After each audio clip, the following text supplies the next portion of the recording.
Welcome back, or maybe welcome for the first time. Wherever you are, under a heavy blanket, beside a quiet lamp, or with your phone gently glowing in the dark, I'm glad you're here.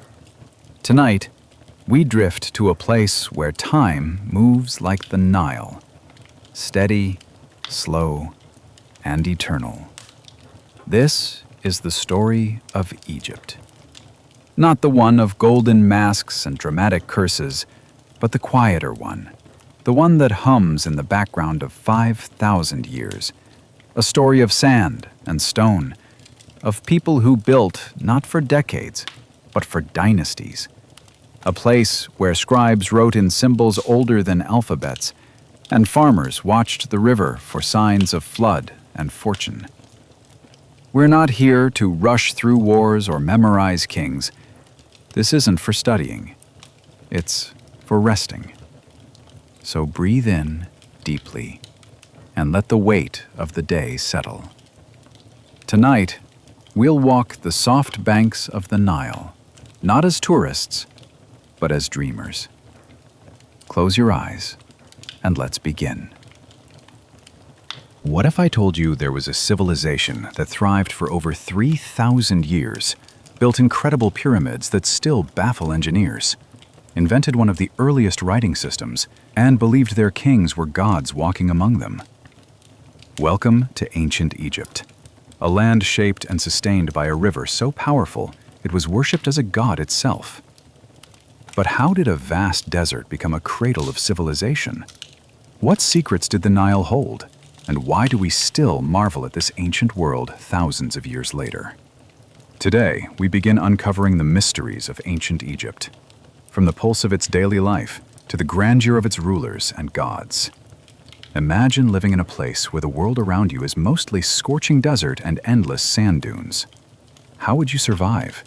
How would you feed your family? This was the reality for ancient Egyptians. Yet, along the Nile River, flowing northward like a lifeline, people found a miracle. This river was more than water, it was magic. Every year, the Nile flooded predictably, turning barren land into lush fields.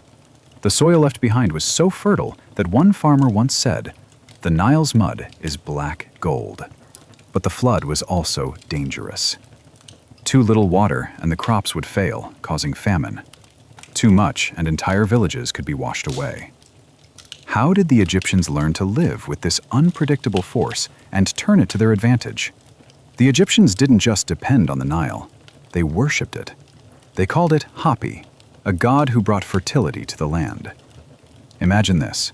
Every year, priests performed rituals to honor Hapi, praying for the flood to come and bring life. The flood wasn't just natural, it was divine. This relationship between people and river shaped everything: their calendar, their agriculture, their religion, even their art. Upper Egypt was ruled by kings who wore the tall white crown, symbolizing purity and power. Lower Egypt's rulers wore a red crown, symbolizing fertility and life. What happened when these two worlds collided? Legend tells of King Narmer, who united them around 3100 BCE, becoming the first pharaoh of a united Egypt. This unification wasn't just political, it was spiritual. The pharaoh wore a double crown, symbolizing his rule over both lands. But how did one man manage to unite two proud and powerful kingdoms? Imagine a world without books, newspapers, or phones. How would you record history or communicate across vast distances? The Egyptians invented hieroglyphs, a writing system made of pictures and symbols, to solve this problem. But hieroglyphs were more than just writing. They were magical. Egyptians believed words had power. Writing was a way to speak to the gods and preserve their souls forever. Only a select few, called scribes, mastered this art. They were highly respected and could change the course of history simply by recording events. Could you imagine having such power through writing? Around 2600 BCE, pharaohs began constructing massive pyramids, giant stone tombs meant to last for eternity. The Great Pyramid of Giza is still one of the 7 wonders of the ancient world, and its precise construction remains a mystery.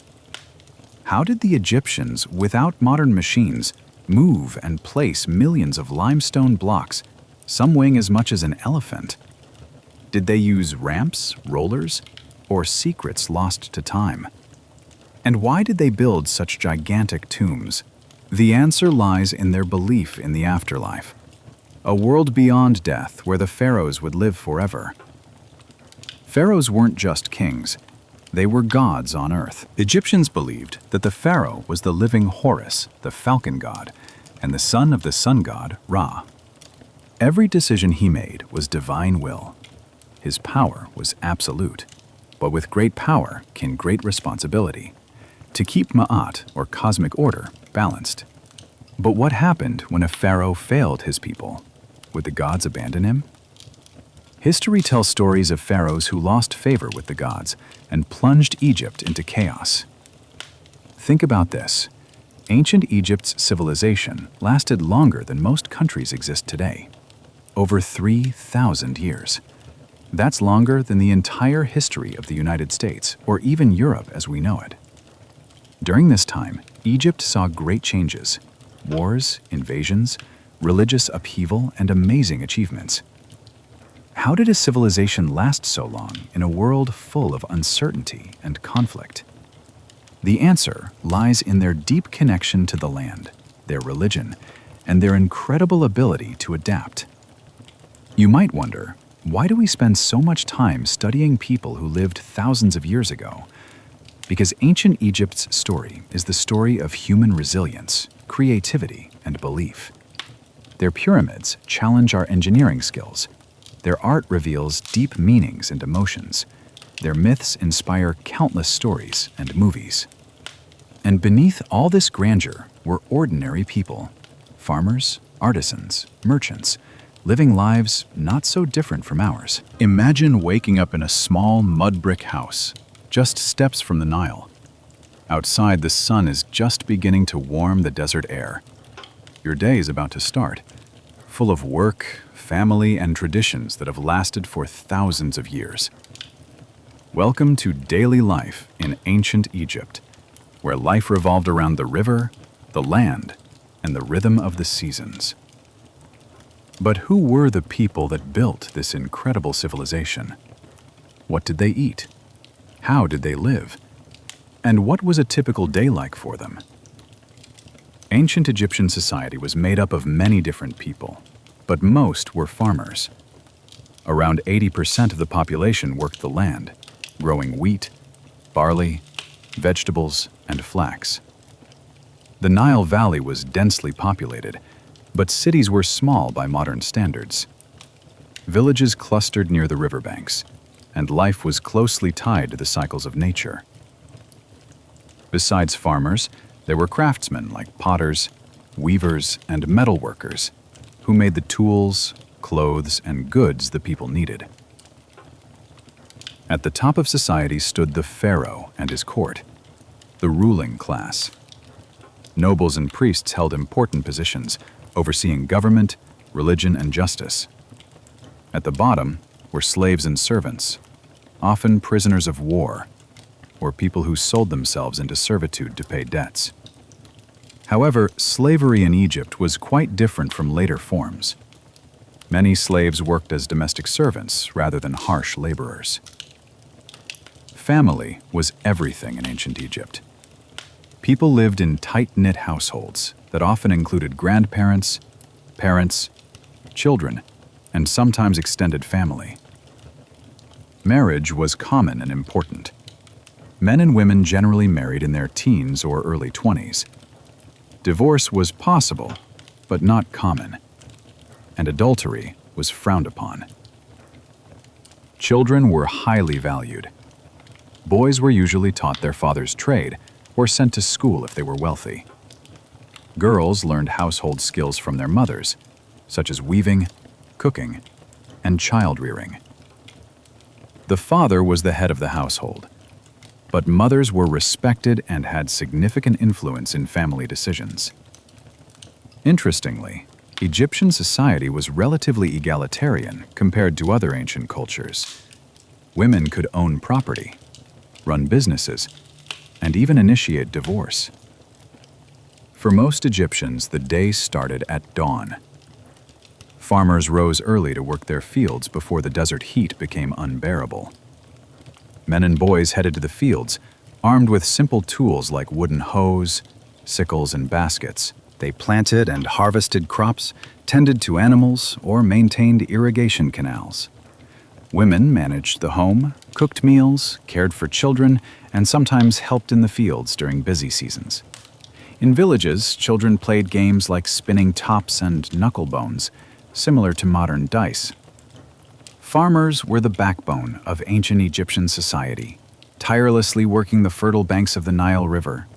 The annual flooding of the Nile left rich, dark silt perfect for growing crops.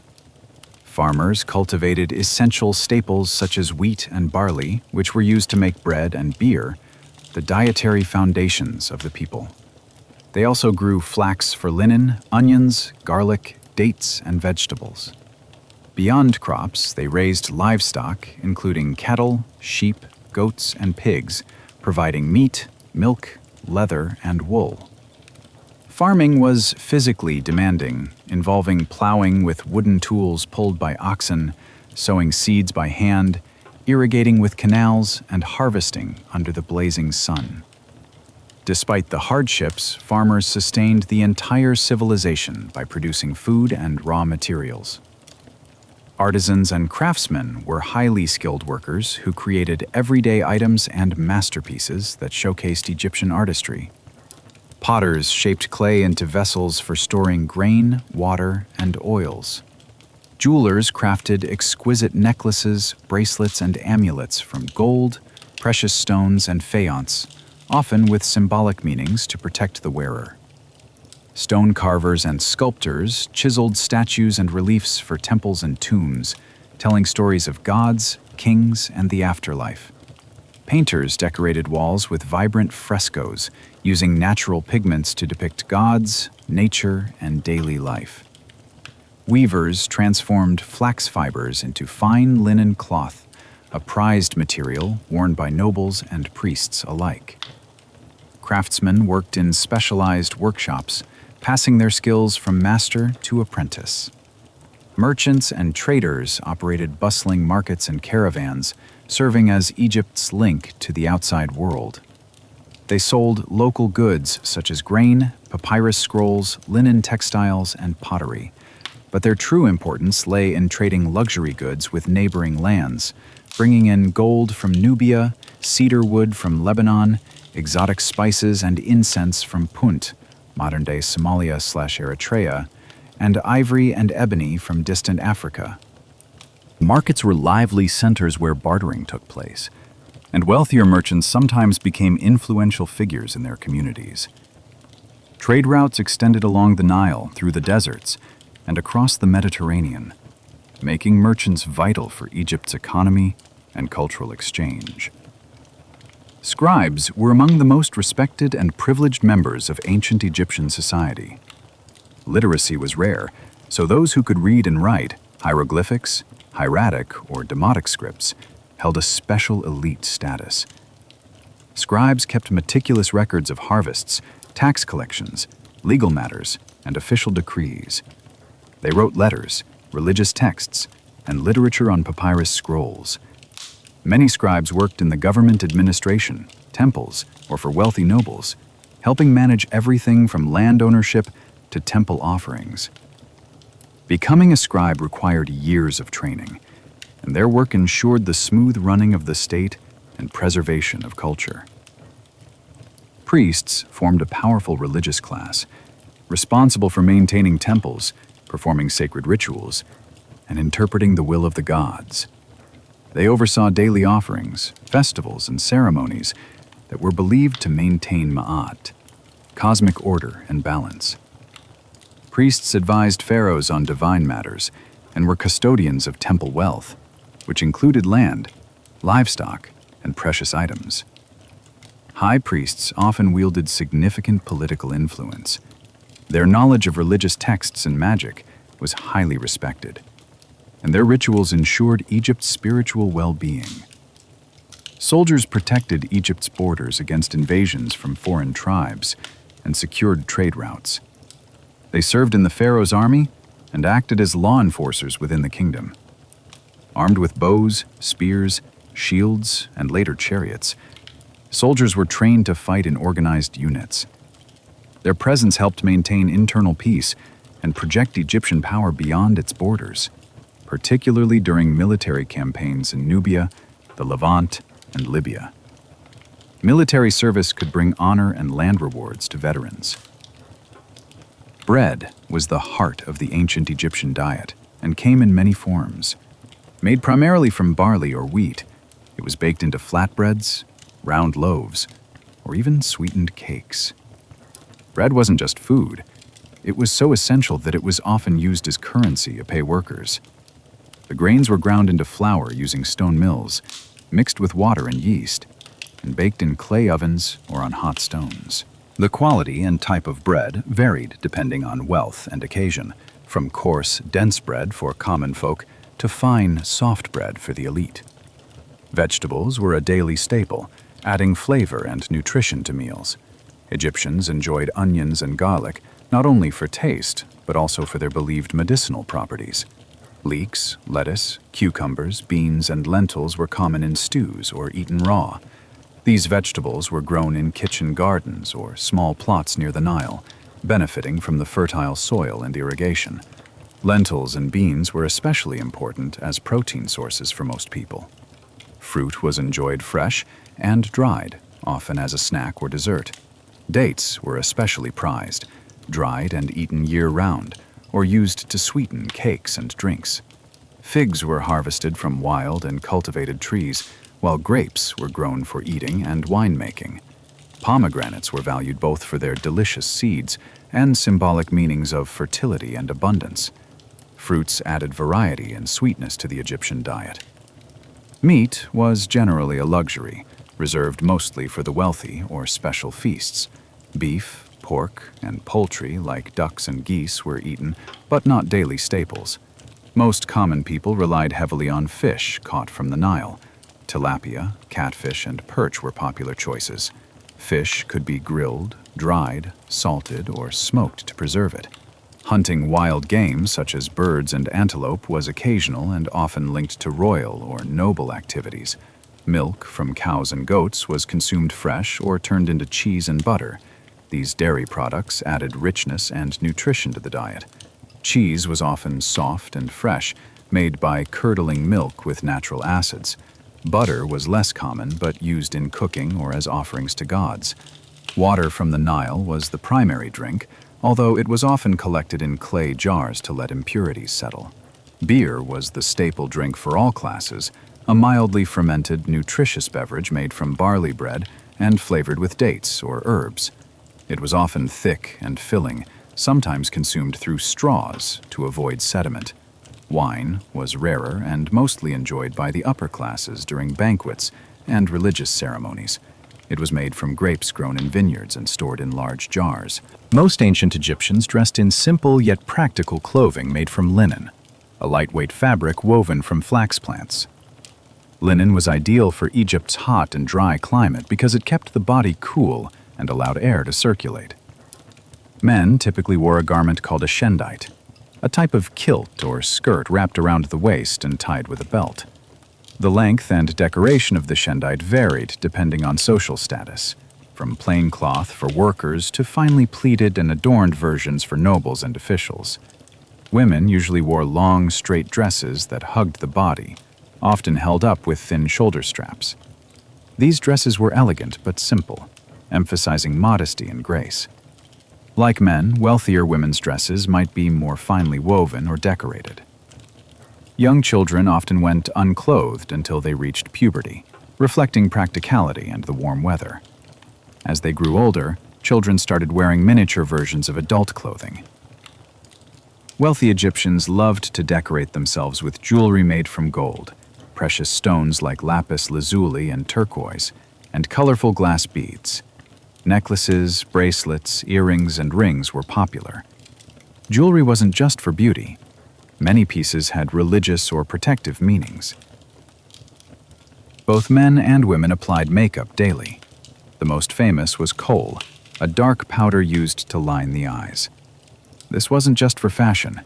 Coal protected the eyes from the harsh glare of the sun and helped keep away flies and other insects. They also used red ochre for lips and cheeks and scented oils to moisturize skin. Hairstyles varied widely. Men often shaved their heads or kept their hair short, sometimes wearing simple wigs during ceremonies or colder seasons. Women preferred to braid their hair into intricate styles or wore elaborate wigs made from human hair or wool, often decorated with beads or gold thread. Wigs helped maintain hygiene and symbolized status. Home. It's more than walls and a roof. It's where families gather, where meals are shared, where the outside world stays at bay. But what did home look like in ancient Egypt?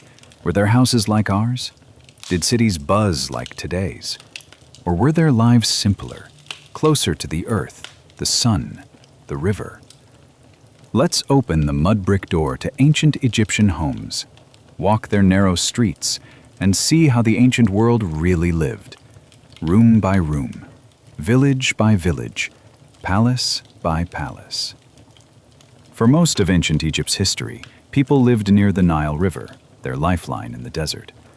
The river shaped where villages and towns formed. Most settlements hugged the Nile's edge, where the soil was fertile and fresh water was close. Farther out stretched the Deshret, the Red Land, arid desert where only tombs, quarries, or military outposts could survive. Villages were typically small clusters of houses, often built on higher ground to avoid the annual floods.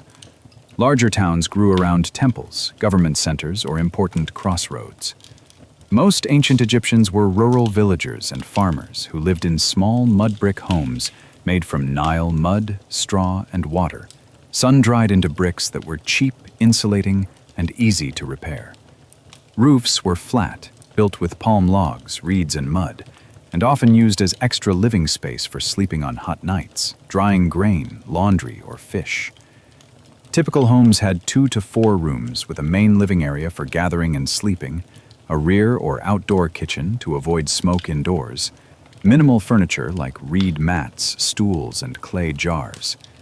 Storage was smart, with grain, beer, and water kept in jars or underground pits. And while these houses were simple, they were efficient, cool in the heat, shared by extended families, and perfectly suited for the rhythms of village life along the Nile. Families often built their own homes, using local materials, working together with neighbors in a spirit of cooperation. And while homes were modest, they were filled with daily life. Mothers grinding grain with stone querns, children playing with clay toys, fathers repairing tools or weaving baskets. Food was cooked in outdoor clay ovens using firewood or dung as fuel, and meals were simple but nourishing, usually bread, onions, lentils, and beer. The flat roof wasn't just a place to sleep. It was a social space where families talked, women spun flax into linen thread, and elders watched the sun set over the fields.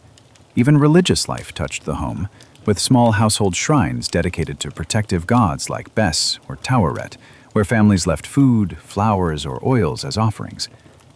Despite the simplicity, these homes were alive with sound, work, worship, and warmth, a testimony to how ordinary Egyptians found comfort, connection, and community in the harsh desert world.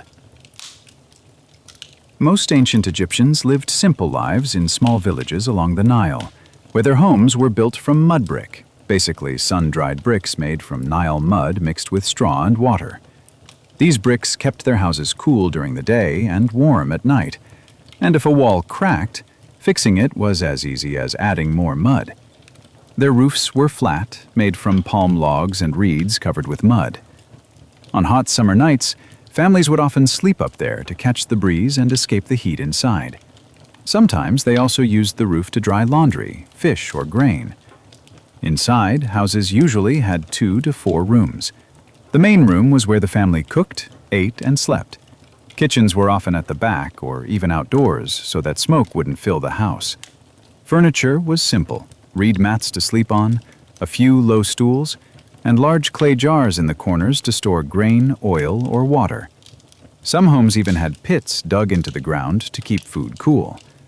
Life was communal, Extended families shared these small spaces, cooking together, telling stories, and resting after long days in the fields. Despite the simplicity, these homes were full of life, with the smells of fresh bread baking, children playing, and the sound of neighbors chatting nearby. It wasn't just a house. It was a place of work, rest, and family, perfectly suited for the rhythm of life beside the Nile. While most Egyptians lived in the countryside, by the time of the New Kingdom, cities were growing fast. Places like Thebes, Memphis, Avaris, and Amarna weren't just political capitals.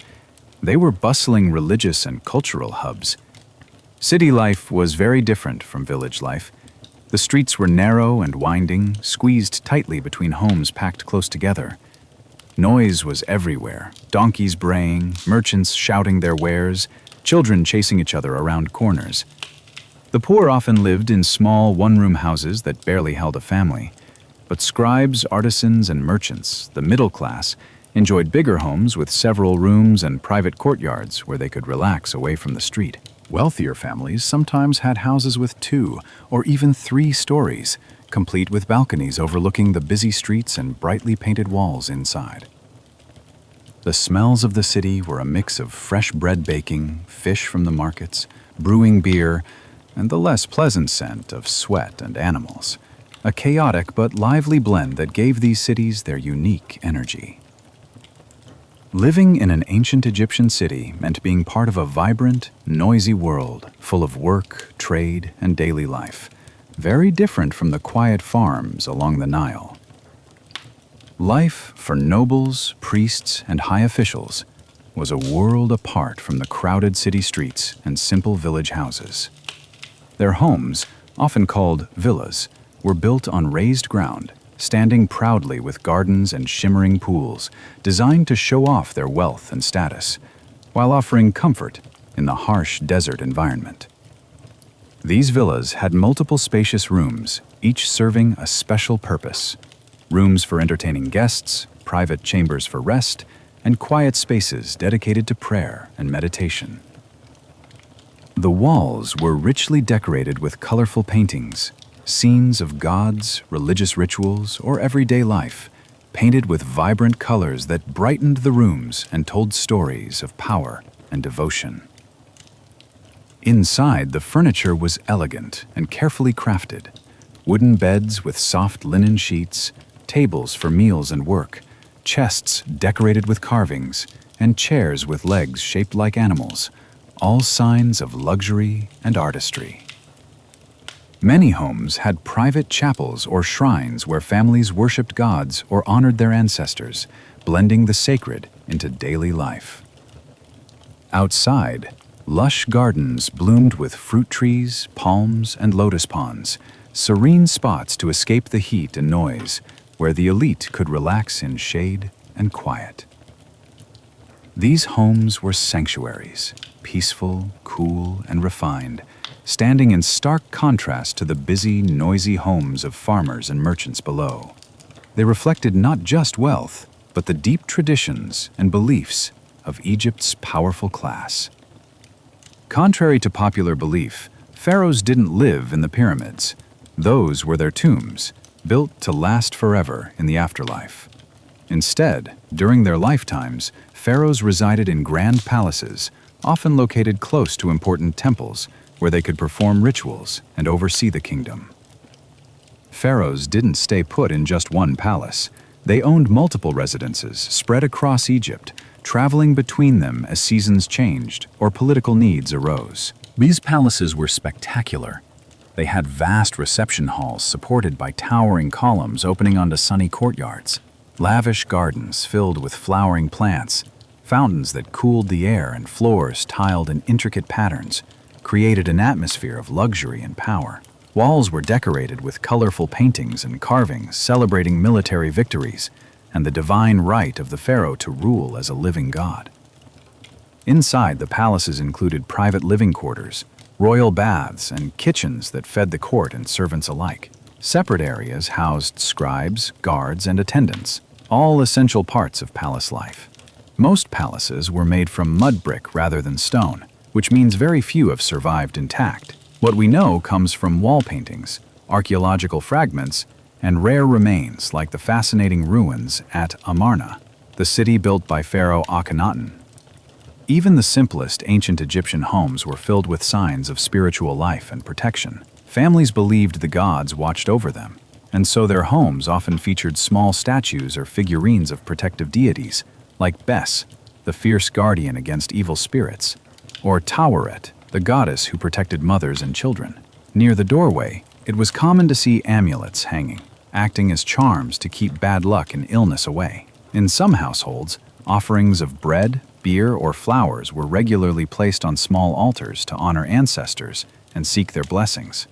While many homes had plain mud brick walls, wealthier families decorated their walls with bright floral patterns, geometric designs, or painted scenes of daily life, hunting, farming, or festivals.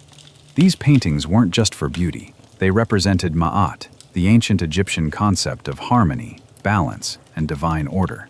These symbols and decorations created a space that was not just a shelter, but a safe, sacred home where the spiritual and physical worlds connected. You might be wondering, did ancient Egyptians have toilets? The answer is yes, but not quite like ours today.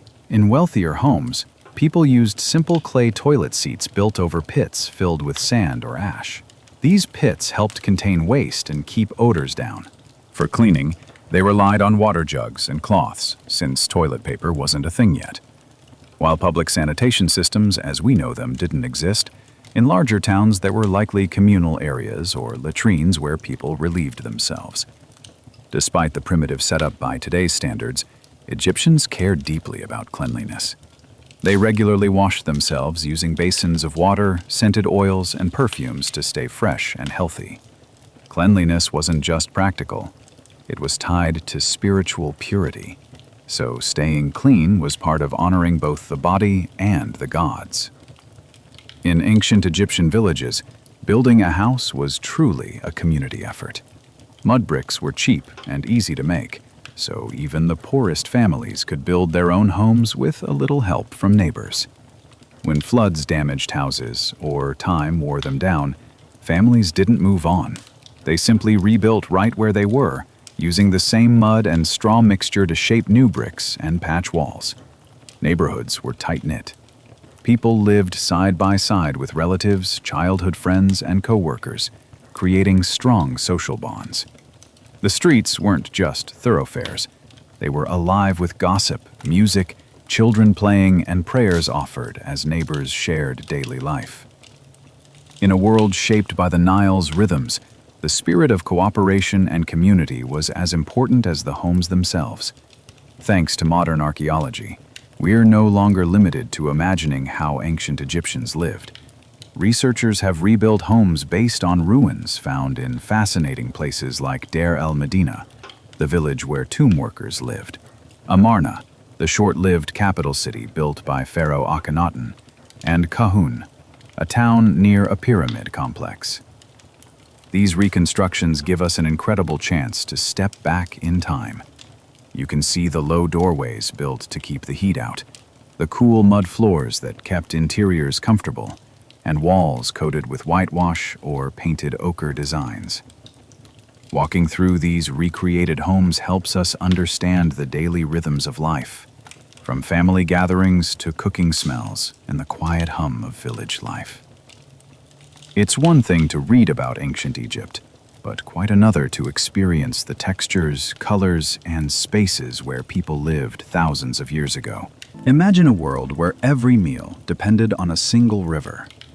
A river whose rhythms shaped the lives of millions for thousands of years. This was ancient Egypt, a civilization built on the fertile soils of the Nile. Without its generous floods, there would have been no food, no cities, no pyramids. Food wasn't just survival, it was sacred. Today, we explore how the Egyptians farmed, what they ate, and how their food connected them to their gods, their land, and each other. Every year, like clockwork, the Nile River swelled and spilled over its banks, flooding the lands around it. This wasn't a disaster, it was a miracle. The floodwaters left behind a thick, fertile layer of black silt, a natural fertilizer that made the soil incredibly rich and perfect for farming.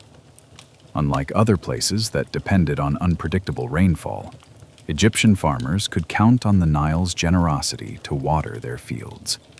This annual cycle was so crucial that it shaped the very way Egyptians measured time.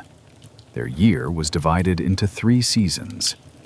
Akhet, the flooding season, when waters covered the land. Peret, the growing season, when crops sprouted in the freshly watered soil. And Shemu, the harvest season, when farmers gathered their grain and prepared for the next cycle. Farmers didn't just wait for the flood. They actively managed the waters by building canals, dikes, and basins to channel and store water, transforming vast stretches of desert into fertile farmland. The Nile's flood was the lifeblood of Egypt, a natural rhythm that sustained its people and shaped an entire civilization. The ancient Egyptians grew a variety of crops, but at the heart of their diet were cereal grains, the true staples that sustained millions. Wheat and barley were the most important, used not only to bake bread, but also to brew beer, which was a daily staple for rich and poor alike. They also cultivated flax, a versatile plant grown for its fibers to make linen cloth, but also for its seeds and oil. In their vegetable gardens, they grew onions, garlic, leeks, lettuce, cucumbers, radishes, and beans, adding flavor and nutrition to meals. Fruits like dates, figs, pomegranates, grapes, and melons were eaten fresh or dried for storage, sweet treats in a simple diet. While not food, the papyrus plant was vital. Its strong stalks were used to make paper, boats, mats, and even sandals. Farmers worked the land carefully. They plowed fields using wooden plows pulled by oxen or donkeys, sowed seeds by hand, and harvested crops with curved sickles. Every part of the growing process required skill and patience, all timed perfectly to the rhythm of the Nile's flood. Animals were absolutely vital to ancient Egyptian life, not just as food, but as hardworking partners and providers of valuable resources. Cattle and oxen were the backbone of agriculture. These strong animals pulled heavy wooden plows through the rich Nile soil, turning it in preparation for planting. Beyond their work in the fields, cattle were prized for their meat, milk, and hides, which were used to make leather goods. Bulls also held religious significance, often symbolizing strength and fertility. Sheep and goats were smaller but incredibly useful. Farmers raised them for meat, milk, and wool, which was spun into yarn for weaving cloth. Goats were especially hardy, thriving even in the tougher terrain near the desert edges. Though less common, pigs were also raised on some farms, mainly for meat. Unlike cattle or sheep, pigs were often kept closer to homes or in small pens. Poultry, ducks, geese, and chickens were widespread throughout villages. These birds provided a steady supply of eggs and meat, and their feathers were used for bedding and decoration. Farmers often let them roam freely during the day to forage, rounding them up at night to keep them safe from predators. The Nile River was a treasure trove of fish, from catfish to tilapia, offering a rich source of protein for the majority of Egyptians. Fishing was done using nets, hooks, and spears, and fish markets bustled with daily fresh catches. Animals were usually kept close to the family compound, in pens or small enclosures near homes, or led to pastures along the riverbanks for grazing. Their care required daily attention, and their health was crucial to the village economy and survival. In many ways, these animals were more than just livestock. They were essential members of the farming community, supporting the cycle of life along the Nile. Ancient Egyptian farmers relied on simple but clever tools that made their hard work more effective. The plow was usually made from wood, sometimes with a copper tip to help break through tough soil. Pulled by oxen or donkeys, it turned over the earth, preparing the fields for planting. When it came time to harvest, farmers used sickles, curved blades perfect for cutting grain stalks quickly and efficiently. They gathered their crops in woven baskets crafted by skilled artisans, making it easier to carry large loads from the fields to storage. Because Egypt's climate was mostly dry except for the annual flood, irrigation was essential. Farmers built canals and dikes to divert water from the Nile to their fields during dry periods, controlling the flow to keep crops healthy. One of their most ingenious inventions was the shadoof, a simple but effective device consisting of a long pole with a bucket on one end and a counterweight on the other. With this tool, they lifted water from the river or canals and poured it into irrigation channels leading to higher ground. Farming was grueling physical work, often starting at sunrise and lasting until sunset. Families worked together, sharing the workload and knowledge passed down through generations to keep Egypt's food supply steady. Farming in ancient Egypt wasn't a year-round job. It followed the seasons and the flow of the Nile. During the flood season, when fields were underwater, many farmers couldn't work their land. Instead, they often joined large groups working on royal projects, building the great pyramids, temples, and monuments that still amaze us today. When the waters receded, the real work began. Planting season was a busy time, with families sowing seeds quickly to take advantage of the moist soil. As crops grew, farmers tended their fields carefully, weeding and protecting plants from pests. Then came harvest time, a period of intense labor, where whole villages came together to cut grain with sickles, gather it into baskets, and store it for the year ahead.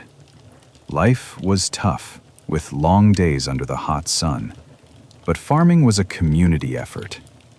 Neighbors shared tools, labor, and food, helping one another through the cycles of the Nile. This spirit of cooperation was vital to survival and shaped the rhythms of Egyptian village life. Ancient Egyptian meals were simple but packed with nourishment and flavor. At the heart of every meal was bread. Made from barley or wheat, it came in all sorts of shapes and sizes. Flatbreads, round loaves, or even sweet cakes flavored with honey or spices. Alongside bread, Egyptians drank beer, but not the kind we think of today. Their beer was thick, hearty, and full of nutrients, made from fermented barley. It was a staple drink enjoyed by everyone, from farmers to pharaohs. Fresh vegetables were a regular part of the diet. Things like onions, garlic, lentils, and beans, either eaten raw or cooked into stews and soups. Fruits like dates and figs were often dried so they could be stored and enjoyed all year round. Meat was a luxury and usually reserved for special occasions or the wealthy, while fish from the Nile was a common source of protein for everyday people. Dairy products like milk, cheese, and butter also featured in their meals, adding richness and variety. And no meal was complete without the pungent flavors of onions and garlic, which they believed helped keep them healthy. In ancient Egypt, cooking was mostly done over open fires or in small, simple clay ovens, nothing fancy but effective. Imagine families gathered around a smoky hearth where pots of stew simmered slowly, filling the air with rich aromas. Common dishes were hearty and practical. Stews made from fresh vegetables like onions, leeks, and beans were staples, sometimes enriched with fish or meat when it was available. These stews were slow cooked to bring out deep flavors, nourishing both body and spirit. Flatbreads were everywhere, baked directly on hot stones or inside clay ovens. These breads came in many shapes, from thin, crispy rounds to thicker, soft loaves, perfect for scooping up stew or dipping into honey. Speaking of honey, it was a prized sweetener, used not only in desserts, but also to flavor drinks, making meals a little sweeter, despite the simplicity of the ingredients. On special occasions, families might enjoy roasted meat, a real treat that brought the community together. Food was prepared and served in unassuming clay pots and bowls, highlighting the resourcefulness of Egyptian cooks who made the most of what they had. Meals were deeply communal, eaten while sitting on mats, sharing food with family and friends. There's something wonderfully human about this, isn't there? Despite the differences between then and now, the idea of gathering around food to connect feels timeless. In ancient Egypt, food wasn't just for people. It was also an essential gift to the gods. Every temple had a special kitchen where priests carefully prepared offerings like bread, beer, fruits, and meat. These offerings were placed on altars as a way to honor the gods and seek their blessings.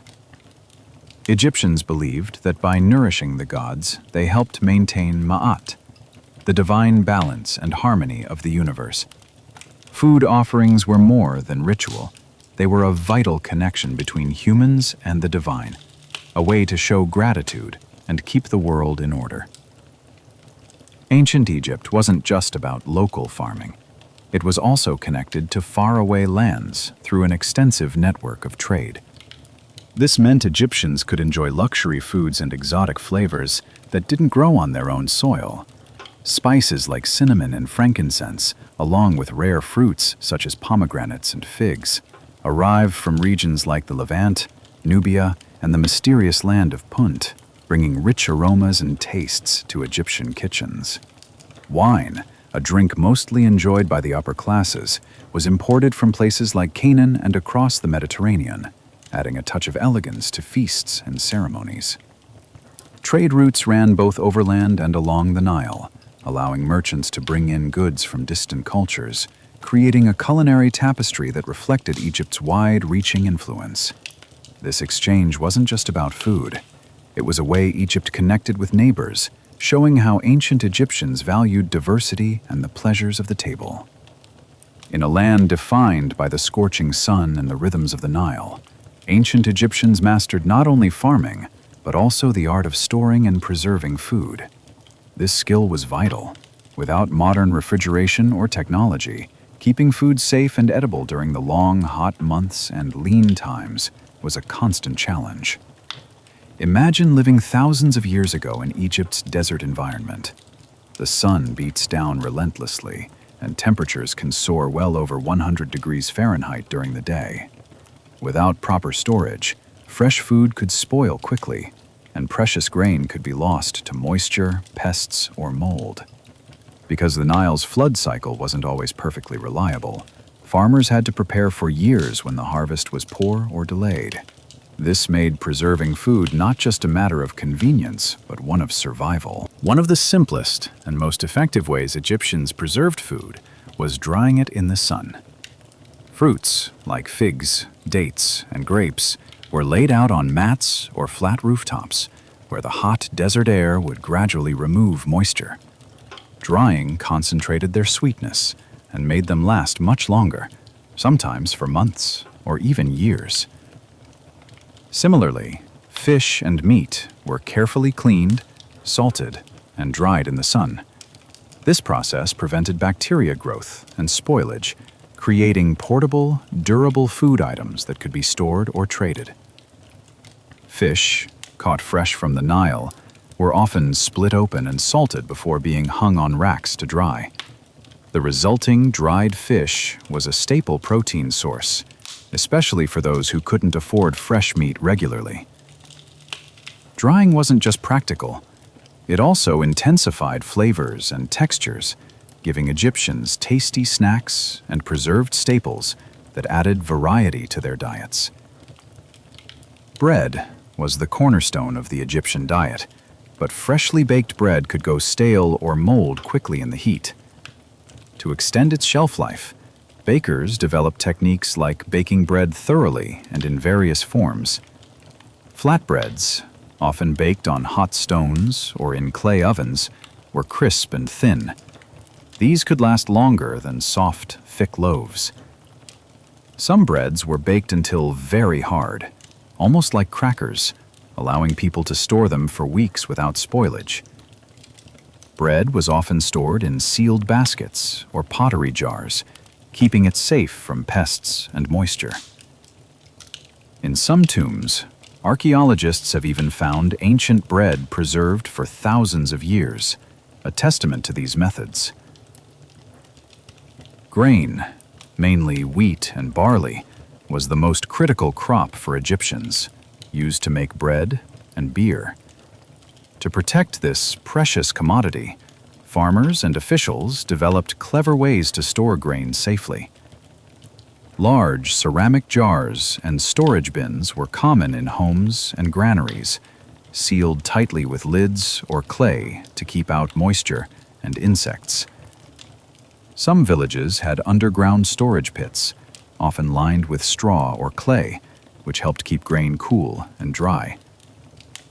In royal and temple granaries, massive storage complexes housed enormous quantities of grain, managed carefully by scribes who recorded every bushel. Keeping grain dry was essential because even a little moisture could cause it to spoil or sprout prematurely, ruining the food supply. Besides solid food, Egyptians also stored and preserved liquids that were vital in cooking, medicine, and rituals. Olive oil and sesame oil were kept in sealed pottery jars, protected from heat and light to prevent rancidity. Honey, prized for its sweetness and medicinal properties, was stored in airtight containers. Its natural antibacterial qualities meant honey could last indefinitely without spoiling, even in Egypt's hot climate. These liquid staples were valuable not just for food, but for religious offerings, cosmetics, and embalming. The ancient Egyptians' mastery of food storage and preservation was a vital part of their survival and success. From drying fruits and fish to baking durable bread, sealing grain in clay jars, and using salt and fermentation, they developed ingenious methods to keep food safe in a challenging environment. These techniques allowed a civilization to thrive along the Nile for thousands of years, turning nature's gifts into a dependable lifeline. Did you know that beer wasn't just a treat in ancient Egypt? It was a vital part of daily life. In fact, the workers who built the pyramids received daily rations of beer as part of their wages. Why beer? Well, the Nile's water wasn't always safe to drink, so beer was a safer alternative. Plus, it packed calories and nutrients, giving workers the energy they needed for their grueling labor. But don't imagine today's fizzy brews. Egyptian beer was thick, a bit sour, and often sweetened with dates. It was more like a hearty, nutritious porridge than the cold drinks we enjoy now. So, next time you raise a glass, remember, you're sipping a tradition that helped build one of the world's greatest civilizations. From the floodwaters that breathed life into dusty soil, to the simple loaf of bread shared at a family meal, food was the foundation of ancient Egypt's greatness. Their close bond with the land and the river nurtured a civilization that fed millions and built wonders still admired today. In the next chapter, we'll step into the vibrant markets where farmers, artisans, and merchants traded goods, a bustling heart of Egyptian daily life. Imagine the sound of merchants shouting, the smell of fresh bread mingling with spices, the colorful bustle of people bartering for everything from grain to jewelry. This was the heartbeat of ancient Egypt's daily life, the market. Markets were more than places to buy and sell. They were centers of social life, culture, and connection. Here, farmers, craftsmen, nobles, and travelers met to exchange goods, ideas, and stories. Today, we step into the lively bazaars and busy trading hubs to see how commerce shaped Egypt's economy and culture, and how trade linked Egypt to distant lands. Egyptian markets could be found in villages, towns, and especially in cities near temples and government centers. Markets were typically held weekly or during festivals, but in larger cities like Thebes or Memphis, some form of daily trade took place. Market stalls were simple, wooden tables or mats laid on the ground displaying goods. Vendors called out to attract customers. Haggling was common, and the atmosphere was vibrant. The market wasn't just for buying. It was where news spread, friendships formed, and celebrations took place. Every day, a dazzling variety of goods changed hands in Egypt's bustling marketplaces. Farmers brought fresh produce like fruits, vegetables, fish, and bread, alongside staple drinks such as beer and preserved foods like dried dates and salted meats. Raw materials were essential too. Papyrus for writing, flax for making linen, and clay for pottery were all traded to artisans and workshops. Craftspeople sold their handiwork, beautifully made pottery, woven baskets, sturdy sandals, and exquisite jewelry fashioned from gold, silver, and precious stones. Tools and weapons were also common. Everything from copper knives and farming implements to wooden furniture could be found in the markets. For those seeking luxury, exotic goods like perfumes, incense, beads, rare woods, and spices added glamour and mystery. Even everyday essentials like sandals and cosmetics were part of this lively trade, showing how markets were a vibrant hub of daily life for all Egyptians. The ancient Egyptian marketplace was more than a place to buy and sell. It was a crossroads where the entire society came together. Farmers came in from the fields with baskets full of surplus crops, onions, garlic, barley, maybe even a goat or two, hoping to trade for tools or salt. Artisans proudly displayed their handcrafted wares, painted pottery, finely woven linens, hammered copper tools, and colorful jewelry sparkling in the sun. Merchants moved between stalls, some local, some seasoned travelers who brought exotic goods from faraway places. Fragrant spices, incense, and rare woods that caught the eye of wealthier buyers. Buyers came from all walks of life. Commoners picked up food for dinner or supplies for their homes. Wealthy nobles or their servants searched for perfumes, cosmetics, or new sandals stitched with gold thread. To keep things fair, market officials, sometimes appointed by the government, moved through the crowd, checking weights, settling disputes, and making sure no one was cheating anyone else. The market was a living portrait of Egypt itself, a place where the rich and poor mingled, where trade met tradition, and where the heartbeat of daily life could be heard in every shouted bargain and clinking coin. In ancient Egypt, there weren't coins jingling in pockets or purses. Money, as we know it, didn't really exist yet. If you needed a new pot, you might trade a sack of grain for it. Want sandals? Maybe you'd offer fish or linen in return. Everything had value. It just depended on what the other person needed. To keep things fair, the Egyptians used a clever system based on weight, not coins. The most common unit was the deben, roughly 90 grams. It helped people compare the worth of goods, especially valuable ones like copper, silver, or gold. Silver and gold were seen as symbols of wealth and prestige, but they weren't used in everyday transactions. They were more about status, something to store, show off, or give as gifts. Grain, beer, and cloth often acted as currency too, practical, essential, and always in demand. At the heart of it all was trust and relationships. Many trades were done between people who knew each other or had dealt with each other before. It wasn't just business. It was a social agreement built on fairness and reputation. Ancient Egypt wasn't a closed-off kingdom. It was a thriving hub connected to a vast web of trade routes that stretched far beyond the Nile. To the south, Egypt traded with Nubia, a rich land of gold mines, ivory, ebony wood, and exotic animals. Nubian archers were also famous warriors, sometimes feared, sometimes hired.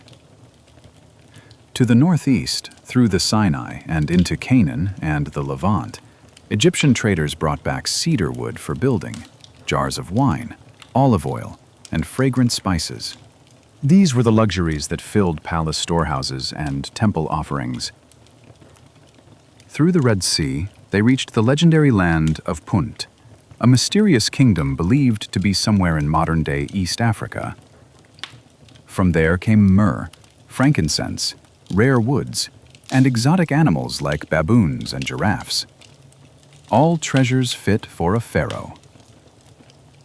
And across the Mediterranean Sea, Egyptian ports welcomed ships from faraway lands, carrying tin for bronze making, fine pottery, colorful glass beads, and even new ideas that influenced Egyptian art and culture.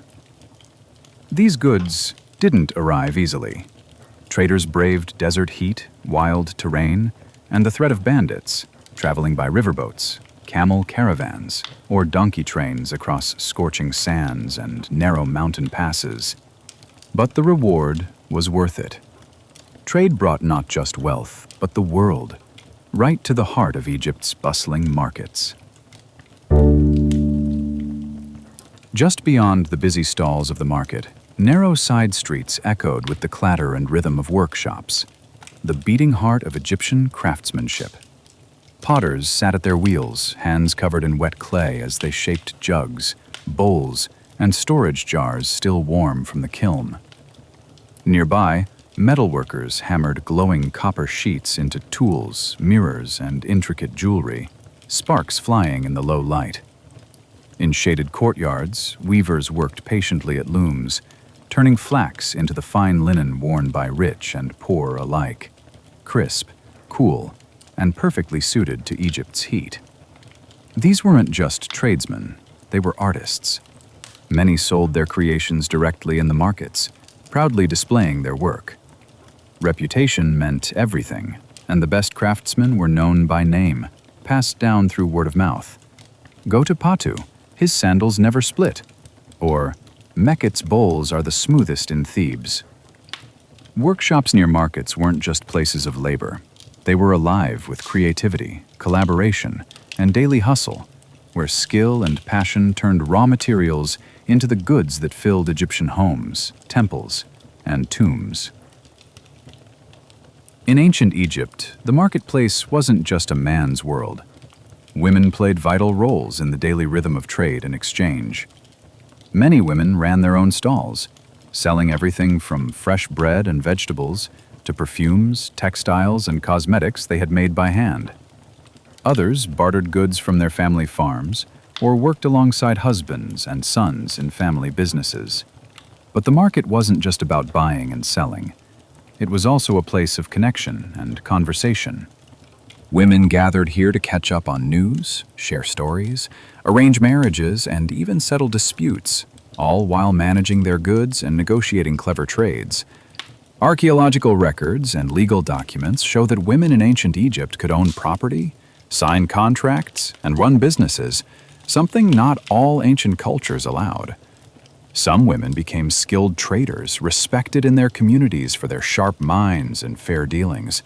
So while the market bustled with noise and trade, it was also a space where Egyptian women's voices and influence were strong and unmistakable. Believe it or not, some large Egyptian cities had their own version of a supermarket, just without the shopping carts. In big urban centers like Thebes or Memphis, markets weren't just random stalls. They had specialized districts where each type of trade had its own street. Fishmongers in one area, potters in another, textile sellers down the next lane. Need fresh fish? Head to the fish street. Looking for a new clay jug? You knew exactly where to go. It was like walking through an open-air bazaar with colors, smells, and sounds guiding you to exactly what you needed, long before the invention of grocery aisles. From the farmer selling fresh bread to the noble buying rare incense, markets were the lively heart of ancient Egypt's economy and society. In the land of the pharaohs, what you wore was more than fabric. It was identity. It was power. It was a statement of beauty, class, and even religion. From the flowing white linen of priests to the gold-studded collars of queens, appearance in ancient Egypt was a blend of art, spirituality, and self-expression. We step inside the dressing rooms of one of the world's most iconic civilizations to discover how Egyptians dressed and why their style still fascinates us thousands of years later. For the ancient Egyptians, clothing wasn't just about fashion. It was woven into the very fabric of life. The cloth they wore came from flax, a plant that grew in abundance along the banks of the Nile.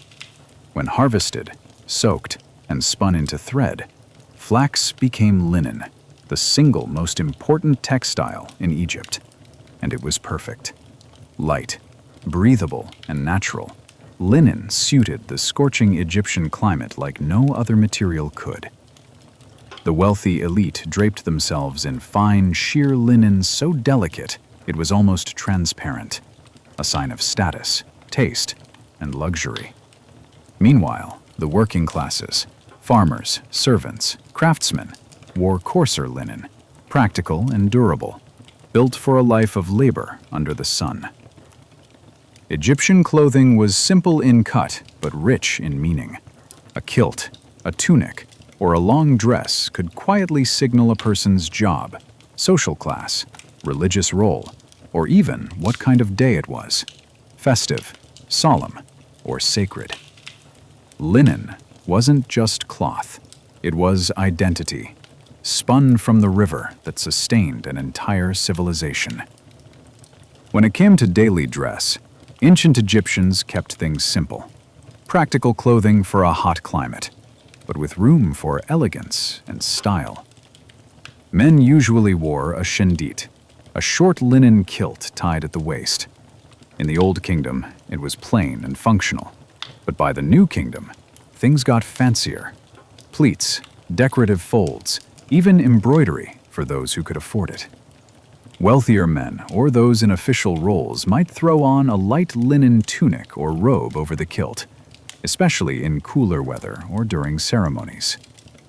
Women wore a kalasiris, a long, close-fitting linen dress, often with straps or short sleeves. Some were plain and unadorned. Others were beautifully pleated, beaded, or styled with sashes and shawls, especially for special occasions or wealthier households. Children, especially in poorer families, didn't wear much at all. In the intense Egyptian heat, many went completely naked until they reached puberty. In wealthier families, children wore short tunics or wrap skirts, sometimes decorated to match their status. Despite the simplicity, clothing in ancient Egypt carried meaning. Your age, class, gender, and job could all be read in the way you dressed. In ancient Egypt, what you wore said everything about who you were. The poor dressed in plain, undyed linen, often rough to the touch and worn until it couldn't be patched anymore. Clothes were practical, made to survive the heat, the dust, and the hard labor of daily life. Meanwhile, the wealthy elite wore linen of a completely different kind, finely woven, bleached to a crisp white, soft against the skin. Their robes were pleated, embroidered, and often paired with beaded collars, belts, and gold jewelry. It wasn't just about beauty, it was a way to display status and power without saying a word. Priests dedicated to the gods were the cleanest of all. They wore pure white linen, the symbol of ritual purity, and shaved their heads and bodies to stay ceremonially clean. At the top of society, pharaohs and nobles were dressed like living gods, wrapped in elaborately pleated garments, adorned with gold-threaded sashes, lapis lazuli necklaces, and symbolic regalia. Their clothing didn't just say wealth, it declared divinity, authority, and control over the land. In Egypt, linen wasn't just fabric. It was a mirror of your place in the world. Ancient Egyptians didn't just wear clothes. They adorned themselves with beautiful accessories that carried meaning far beyond fashion. Jewelry was everywhere, worn by rich and poor alike, because it wasn't just about looking good. It was about protection, identity, and power. One of the most iconic pieces was the broad collar, or wesech, a stunning necklace made from bright faience beads, gold, lapis lazuli, and carnelian stones, designed to dazzle and protect its wearer. People also loved earrings, bracelets, anklets, and finger rings, each crafted carefully to express status or personal style. Belts weren't just practical. They were often decorated with colorful beads or even gold to show wealth and rank. Perhaps most important were the amulets, small charms shaped like scarabs, the Eye of Horus, or the Ankh, symbols believed to guard against evil and bring good fortune. Even the poorest Egyptians wore simple beads made from clay or glass, convinced that these humble treasures held magical powers. Jewelry was not just beauty. It was a daily connection to the divine and the mysterious forces that shaped life. In ancient Egypt, makeup was more than just decoration. It was a vital part of daily life for men and women alike. The iconic kohl eyeliner was made from powdered galena, a lead ore mixed with oils or fats. Egyptians applied thick black or green lines around their eyes, not just to look dramatic, but because it protected their eyes from the harsh sun, repelled pesky insects, and even served as a spiritual shield against evil.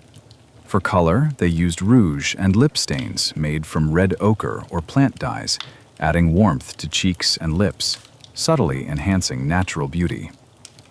The scent of the day came from luxurious oils and perfumes, blends of myrrh, lotus, cinnamon, and frankincense stored in exquisite alabaster jars. These perfumes weren't just for smell, they also moisturized skin and hair, protecting them from dryness in the desert heat. Wigs were a major part of Egyptian style, worn by both men and women, especially among the elite. Made from real human hair, or sometimes plant fibers, wigs came in many styles, from simple short bobs to complex braids, curls, and decorated with beads or gold thread. Because hygiene was important, many Egyptians shaved their natural hair or kept it very short to stay cool and clean. Wearing a wig wasn't just fashionable, it was a symbol of purity, status, and even sacredness in religious ceremonies. In essence, cosmetics and hairstyles weren't just about beauty, they were tools of protection, identity, and spiritual connection. For the ancient Egyptians, life didn't end with death, it was just the beginning of a new journey. That's why they believed the deceased needed their finest garments and belongings to carry with them into the afterlife. Tombs were often filled with carefully folded linen clothes, delicate cosmetics, and sparkling jewelry, meant to keep the spirit comfortable and honored beyond the grave. Mummies themselves were wrapped in layers upon layers of linen, sometimes hundreds of meters long, creating a protective cocoon that preserved the body for eternity. Nobles might be buried with their favorite wigs, elaborate death masks, and rich garments, all symbols of status and identity that followed them into the next world. For Egyptians, dressing for the afterlife was as important as dressing for life itself, a final, sacred preparation for eternal existence. In ancient Egypt, clothing wasn't just about fashion or status. For priests, priestesses, and pharaohs, it was a powerful symbol of their sacred roles. Priests and priestesses wore pure white linen, a fabric chosen for its cleanliness and purity. They never wore leather or wool inside temple grounds because these were considered impure. Often barefoot, their shaved heads symbolized humility and spiritual cleanliness, preparing them to serve the gods. Certain priests had special garments, like the Sem priests who wore leopard skins during funerary rituals, embodying the fierce power of the gods they served. Pharaohs dressed for rituals with garments that marked them as divine rulers. The iconic Nemes headdress, a striped cloth draped over the head, was instantly recognizable, a symbol of royal authority. The false beard, worn even by female pharaohs, represented godliness and connection to the gods. And the uraeus, a rearing cobra crown, adorned their forehead, offering both protection and the embodiment of divine power. Every piece of the pharaoh's ceremonial attire carried sacred meaning, reinforcing the idea that they were not just kings, they were gods walking among mortals. Fashion in ancient Egypt evolved alongside its growing power and wealth. During the Old Kingdom, clothing was simple and practical. Plain linen kilts for men, straight dresses for women, designed mainly for comfort under the blazing sun. By the Middle Kingdom, styles began to shift. Pleated garments and richer fabrics emerged, showing a taste for elegance and refinement. Linen became finer, and people started adding decorative elements like beads and embroidered edges. Then came the New Kingdom, a true golden age of fashion. Clothing became a statement. Flowing robes replaced simple kilts, elaborate wigs crowned heads, and vibrant jewelry sparkled in the sunlight. Luxury fabrics and dyes imported through expanded trade networks added new colors and textures. Egypt's fashion absorbed influences from neighbors like Nubia, the Levant, and beyond, creating a rich tapestry of style that reflected the empire's cultural connections and evolving tastes.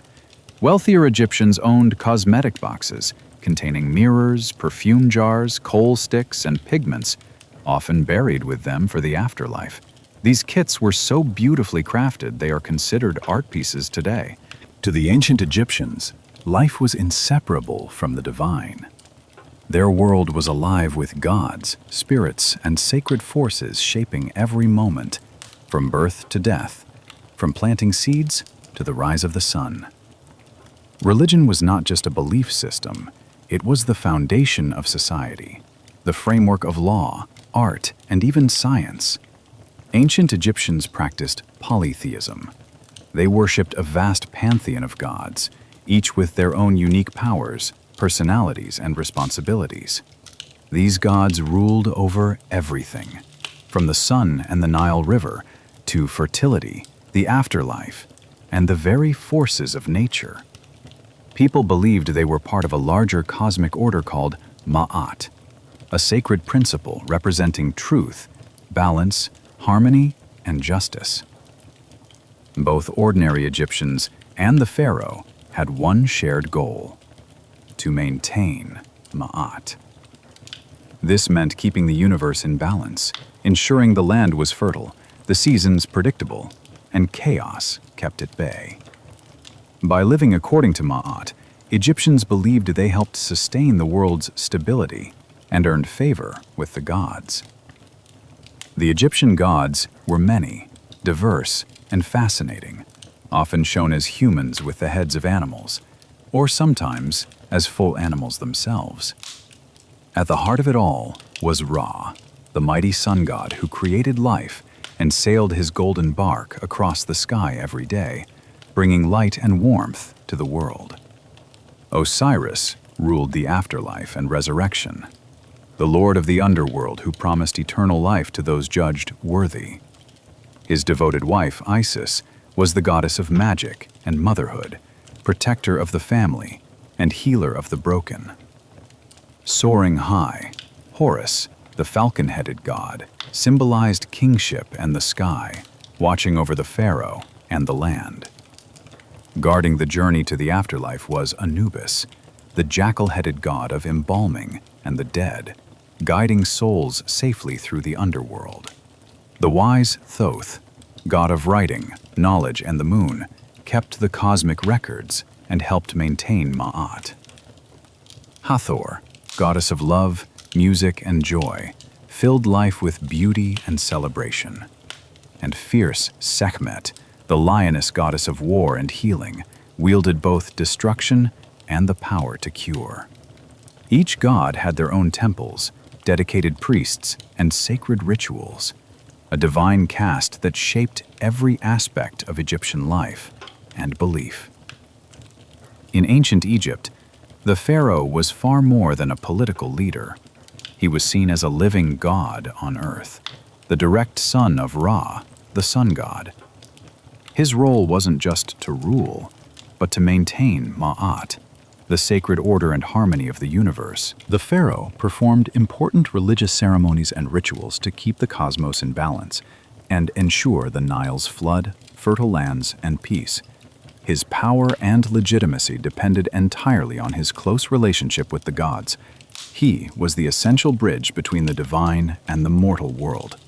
To honor the gods and assert his divine authority, the pharaoh built grand temples, magnificent structures that showcased the glory of both the gods and the king himself.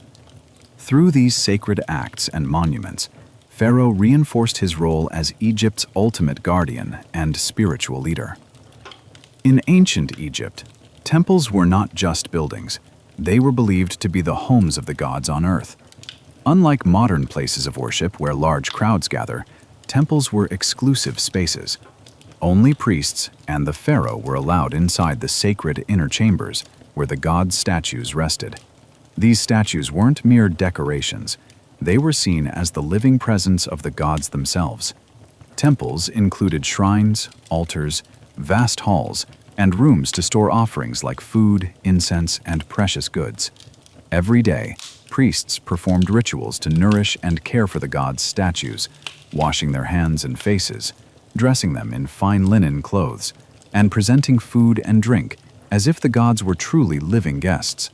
This daily attention was vital, as Egyptians believed it maintained the gods' favor and ensured the balance of Ma'at in the world. Magic, or Heka, was not just superstition. It was a vital force woven into every part of ancient Egyptian life and religion. Egyptians believed that Heka could influence both the physical and spiritual worlds, shaping reality itself. Spells were used to protect people from danger, heal illness, and ensure success in both life and the afterlife. People wore amulets, small objects carved with powerful symbols, to guard against evil spirits and bad luck.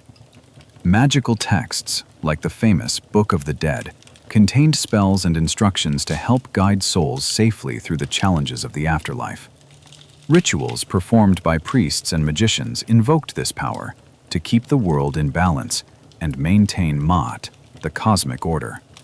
Magic wasn't separate from religion.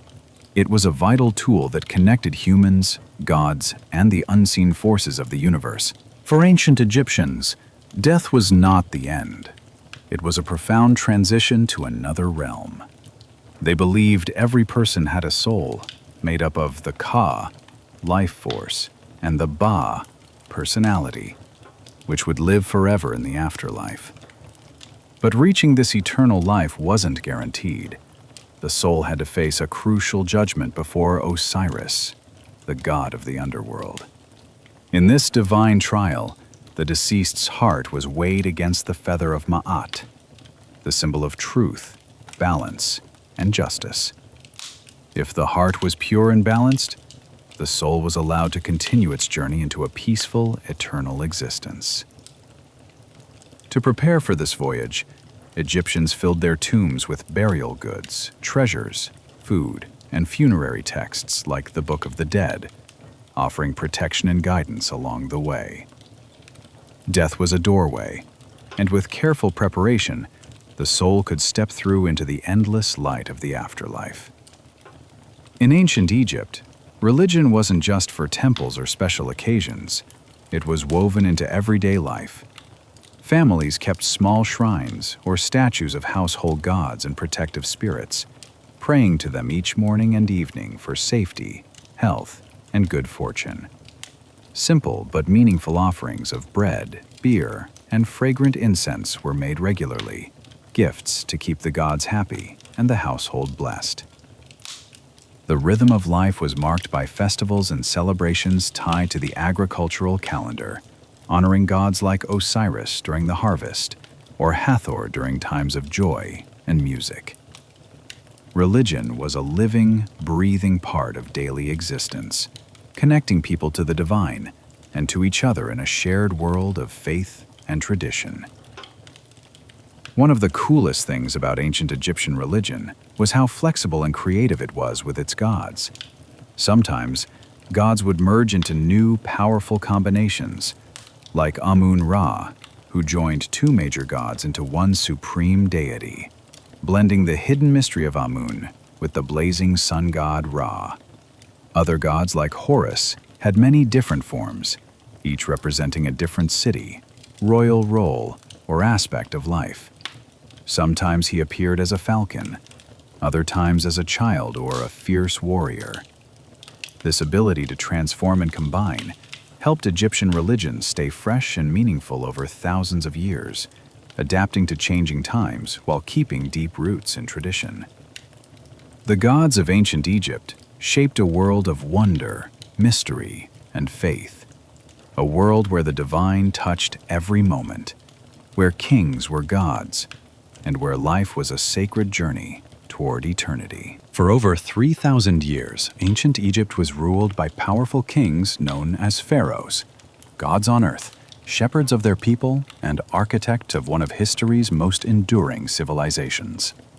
But what made a pharaoh more than just a king? How did these rulers wield divine power, govern vast lands, and inspire awe and loyalty across centuries? Into the game we unravel the mystery of kingship, the role of pharaohs, their symbols, responsibilities, and the legacy they carved in stone and spirit. In ancient Egypt, the pharaoh was much more than just a ruler. He was a living god on earth, believed to be the earthly form of Horus, the falcon god, and the son of Ra, the sun god. This divine status made him the ultimate judge, lawgiver, and military commander, holding absolute power over the land. His highest responsibility was to maintain Ma'at, the sacred cosmic order that balanced gods, humans, and nature, ensuring peace and prosperity. To the people, Pharaoh was the vital bridge between heaven and earth, the one who spoke to the gods and kept the world in harmony. A pharaoh's reign began with a powerful and sacred coronation ceremony that declared him the chosen ruler of all Egypt. He was crowned with the white crown of Upper Egypt, the red crown of Lower Egypt, or the iconic double crown, a symbol of the unification of the two lands under one king. Ancient priests performed elaborate rituals, calling upon the gods to bless and legitimize the pharaoh's rule, affirming his divine right to govern. During the ceremony, the pharaoh solemnly swore to protect Egypt and its people, uphold Ma'at, and maintain the balance and harmony that kept the kingdom strong and prosperous. This moment wasn't just political, it was a spiritual rebirth, marking the pharaoh as Egypt's living link between gods and mortals. Pharaohs were always shown with powerful symbols that told the world who they were, not just rulers, but divine beings. The crook and flail were the most famous. The crook symbolized the pharaoh as the caring shepherd of his people, guiding and protecting them, while the flail stood for discipline and the power to punish. The false beard, worn even by female pharaohs, was a symbol of their divine status and connection to the gods. Their heads were crowned with the Nemes headdress, the iconic striped cloth that draped over the shoulders, instantly recognizable as a mark of royalty. And right at the front of the crown sat the uraeus, the fierce, rearing cobra, a magical protector that was believed to spit fire at the king's enemies. These symbols appeared everywhere, carved into statues, painted on temple walls, and etched on royal artifacts, constant reminders of the pharaoh's sacred power and authority. The pharaoh ruled Egypt with absolute authority. His word was law across the entire kingdom. He appointed officials, governors, and priests to oversee different regions and important temples, ensuring order and loyalty throughout the land. As the supreme military commander, Pharaoh led armies on campaigns to expand Egypt's borders or defend them from invaders. He also supervised massive state projects, building temples, pyramids, and vital irrigation systems that kept the land fertile. Every decree he made was final, and as the highest judge, Pharaoh settled disputes and ensured justice across the realm. Throughout Egypt's long history, certain pharaohs stand out for their remarkable impact and enduring legacies. Narmer, also known as Menes, is celebrated as the legendary unifier of Upper and Lower Egypt and the founder of the First Dynasty, the man who laid the foundation for one of history's greatest civilizations. Khufu, the enigmatic ruler of the Fourth Dynasty, is best known for commissioning the Great Pyramid at Giza, a monumental feat of engineering that remains one of the 7 wonders of the ancient world.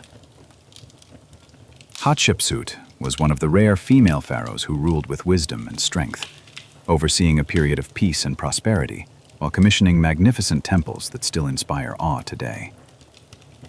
Akhenaten was the controversial heretic pharaoh who shook the religious world by promoting the worship of Aten, the sun disk, and introducing an early form of monotheism, a bold experiment that briefly transformed Egyptian religion. Tutankhamun, the boy king, may have had a short reign, but the discovery of his nearly intact tomb in 1922 brought ancient Egypt into the global spotlight and captured the imagination of millions. Finally, Ramses II, known as Ramses the Great, was a legendary warrior king and builder who reigned for over 60 years, leaving behind vast temples, statues, and a legacy of strength and grandeur. Each pharaoh shaped Egypt in unique ways, their stories echoing through the millennia as symbols of power, faith, and human achievement. For the pharaohs, death was not the end. It was a crucial passage to eternal life among the gods. Their tombs were carefully designed as palaces for eternity, filled with rich treasures, statues, and magical spells meant to protect their souls on their journey beyond. The grand pyramids of the Old Kingdom stood as monumental gateways to the afterlife, while later pharaohs were buried in secret tombs in the Valley of the Kings, surrounded by intricate paintings and inscriptions. Nearby, mortuary temples served as places for priests to perform daily rituals, keeping the pharaoh's spirit nourished and honored forever. Achieving immortality wasn't just a hope, it was the pharaoh's divine destiny, ensuring their rule continued in the cosmic realm long after their mortal life ended. Pharaohs ruled Egypt for thousands of years, shaping one of the world's greatest civilizations. But over time, their power began to weaken as foreign powers invaded and took control. Nubians, Assyrians, Persians, Greeks, and eventually Romans all ruled Egypt, bringing new cultures and changing the land forever. The last native pharaoh was Nectanebo II, who ruled in the 4th century BCE, marking the end of an era. Though the divine kingship of pharaohs faded, their legacy remained in the monuments, the stories, and the spirit of Egypt itself. Pharaohs were more than rulers. They were living gods, architects of an eternal civilization whose stories still captivate us today. Ancient Egypt's greatness didn't rest on the pharaoh alone. Behind the throne was a vast and efficient government, a complex system of officials, scribes, and administrators who managed everything from taxes to irrigation. While the pharaoh was the supreme ruler of Egypt, he couldn't manage every detail of daily governance alone. His word was law, but running a vast kingdom required careful organization and record-keeping. To handle this, the pharaoh appointed viziers, his most trusted officials, who acted like prime ministers overseeing various government departments and making sure the kingdom ran smoothly. These officials managed everything from tax collection to agriculture, justice, and public works, all under the pharaoh's ultimate authority.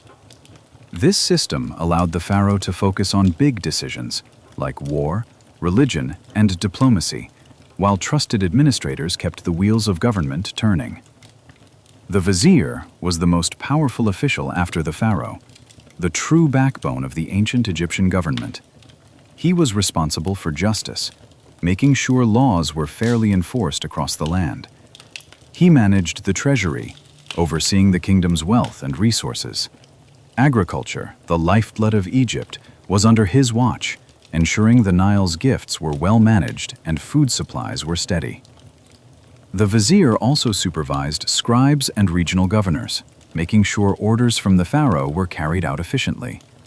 In short, he kept the kingdom running smoothly, acting as the pharaoh's trusted right hand in governing Egypt. Ancient Egypt was divided into regions called nomes, each like a small province with its own local government. At the head of each nome was a nomarch, a powerful governor responsible for managing daily affairs, collecting taxes, and keeping peace and order. Nomarchs acted as the pharaoh's representatives in their regions, reporting directly to the vizier and, ultimately, the pharaoh himself. This system helped maintain strong control over Egypt's vast territories, balancing local needs with the demands of the central government. Scribes were the true backbone of ancient Egyptian administration. Trained in special schools, they mastered the complex scripts of hieroglyphics and hieratic writing, skills that only a few possessed. Their job was crucial, recording taxes, tracking crop yields, writing legal documents, and maintaining census data. Thanks to their detailed records, the government could manage resources effectively, enforce laws, and plan large projects like building temples and irrigation systems. Without scribes, the wheels of Egypt's vast bureaucracy would grind to a halt. In ancient Egypt, taxes weren't usually paid with money. Instead, people paid in kind: grain, livestock, or labor. Farmers gave a portion of their harvest, while herders contributed animals like cattle or sheep. Sometimes, people paid by working on state projects, such as building temples, canals, or pyramids. Officials were responsible for collecting these goods and recording every payment carefully in the pharaoh's treasury. This tax system funded Egypt's temples, grand public works, and the powerful army that protected the kingdom. Detailed records kept track of who owed what and ensured the system ran smoothly. Ancient Egyptian laws were deeply rooted in the principle of ma'at, representing justice, truth, and cosmic order. At the top of the legal system stood the vizier, who acted as the chief judge and ensured that laws were fairly applied throughout the kingdom. Local courts handled everyday disputes and crimes, from property disagreements to theft or assault. Punishments varied depending on the offense. They could range from fines and compensation to more severe corporal punishments or even forced labor. The goal was always to restore balance and maintain harmony within society, reflecting the sacred ideal of Ma'at. Ancient Egypt's rulers organized incredible public works projects that shaped the landscape and the civilization itself. From digging canals to control the Nile's flooding, to constructing majestic pyramids and grand temples, these massive undertakings required careful planning and coordination. Much of the labor came from corvée, a system where farmers were required to work for the state during the flood season, when their fields were underwater and farming was impossible. Government officials oversaw every detail, managing workers, supplying food and tools, and ensuring the smooth flow of materials. These projects weren't just feats of engineering. They were expressions of Pharaoh's power, religious devotion, and the unity of the Egyptian people.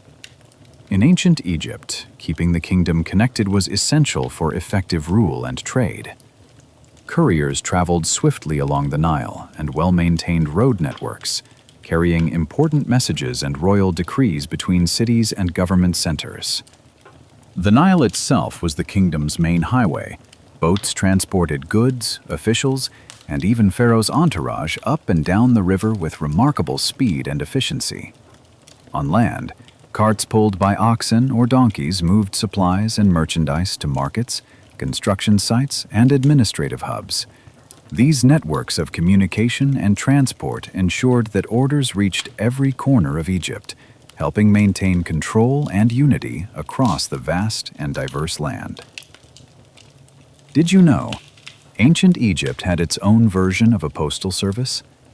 Pharaoh's administration maintained a network of messengers who carried royal decrees and important messages across the kingdom with surprising speed. To keep these messengers moving efficiently, there were relay stations set up along key routes, places where riders could rest, swap horses, and continue their journey fresh. This early communication system helped the pharaoh's commands reach distant regions quickly, keeping Egypt connected and well-governed long before modern mail existed. Ancient Egypt's bureaucracy wasn't just about managing a kingdom. It laid the groundwork for governance that influenced later civilizations. Their meticulous record-keeping preserved history, culture, and law, giving us a window into the past. For centuries, their system remained remarkably stable, balancing power and order through complex networks of officials, scribes, and administrators. Behind every grand pharaoh stood an army of dedicated workers, tirelessly managing the day-to-day life of the kingdom. Thanks to their careful governance, the blessings of the Nile, food, wealth, and security, reached every corner of Egypt, allowing this ancient civilization to flourish like no other.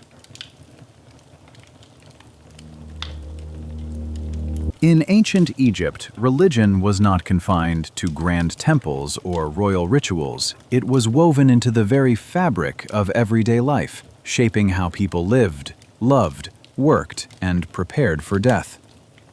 In ancient Egyptian homes, worship wasn't just something done in grand temples. It was a daily, intimate practice. Most families kept small shrines dedicated to protective household gods. Bes, the cheerful guardian of homes and childbirth, was a favorite, believed to chase away evil spirits and bring joy.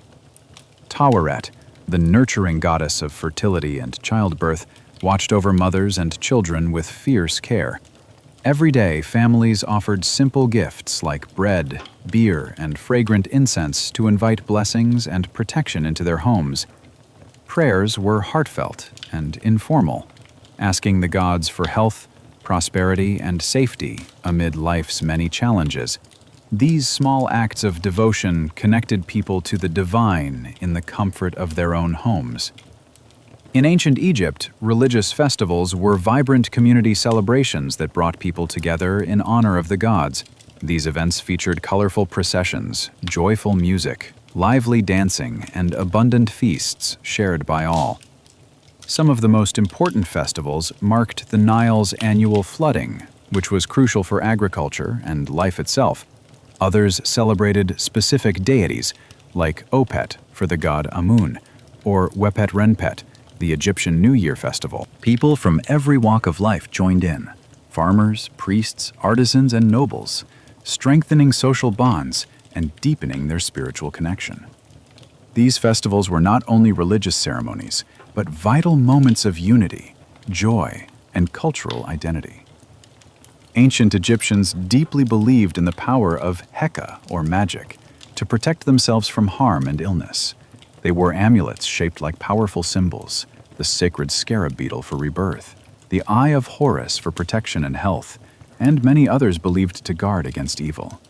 Families recited spells and charms daily, asking for healing, success in their work, and safety from dangers both seen and unseen. Magic wasn't just superstition, it was a vital part of life, blending the spiritual with the practical to keep people safe and balanced in a mysterious world. Ancient Egyptians believed that the soul was made up of several parts, each with its own role in life and death. The Ka was the life force, the vital energy that stayed with the body in the tomb, needing food and drink offerings to survive. The Ba was the personality or spirit, able to travel between the world of the living and the afterlife, visiting family and places it loved. The Ak was the final transformed state, the soul reborn, as a shining blessed spirit that joined the gods in eternal peace. To ensure this journey, families performed careful rituals and offerings, nourishing the Ka and allowing the Ba to reunite, securing the soul's immortality. For ancient Egyptians, death was not the end, but a profound transition to another realm. To ensure the soul's safe journey, bodies were carefully embalmed and mummified, preserving the physical form for eternity. Tombs were stocked with everything the deceased might need, from food and furniture to jewelry and treasured possessions, to support their life beyond death. Guiding the soul through the dangers of the afterlife were funerary texts like the Book of the Dead, filled with powerful spells and instructions. These practices reflected a deep belief in life after death and the hope for eternal peace. In ancient Egypt, burial customs reflected a person's social status and wealth. Pharaohs were honored with grand tombs, like the towering pyramids, designed as eternal palaces to showcase their divine power.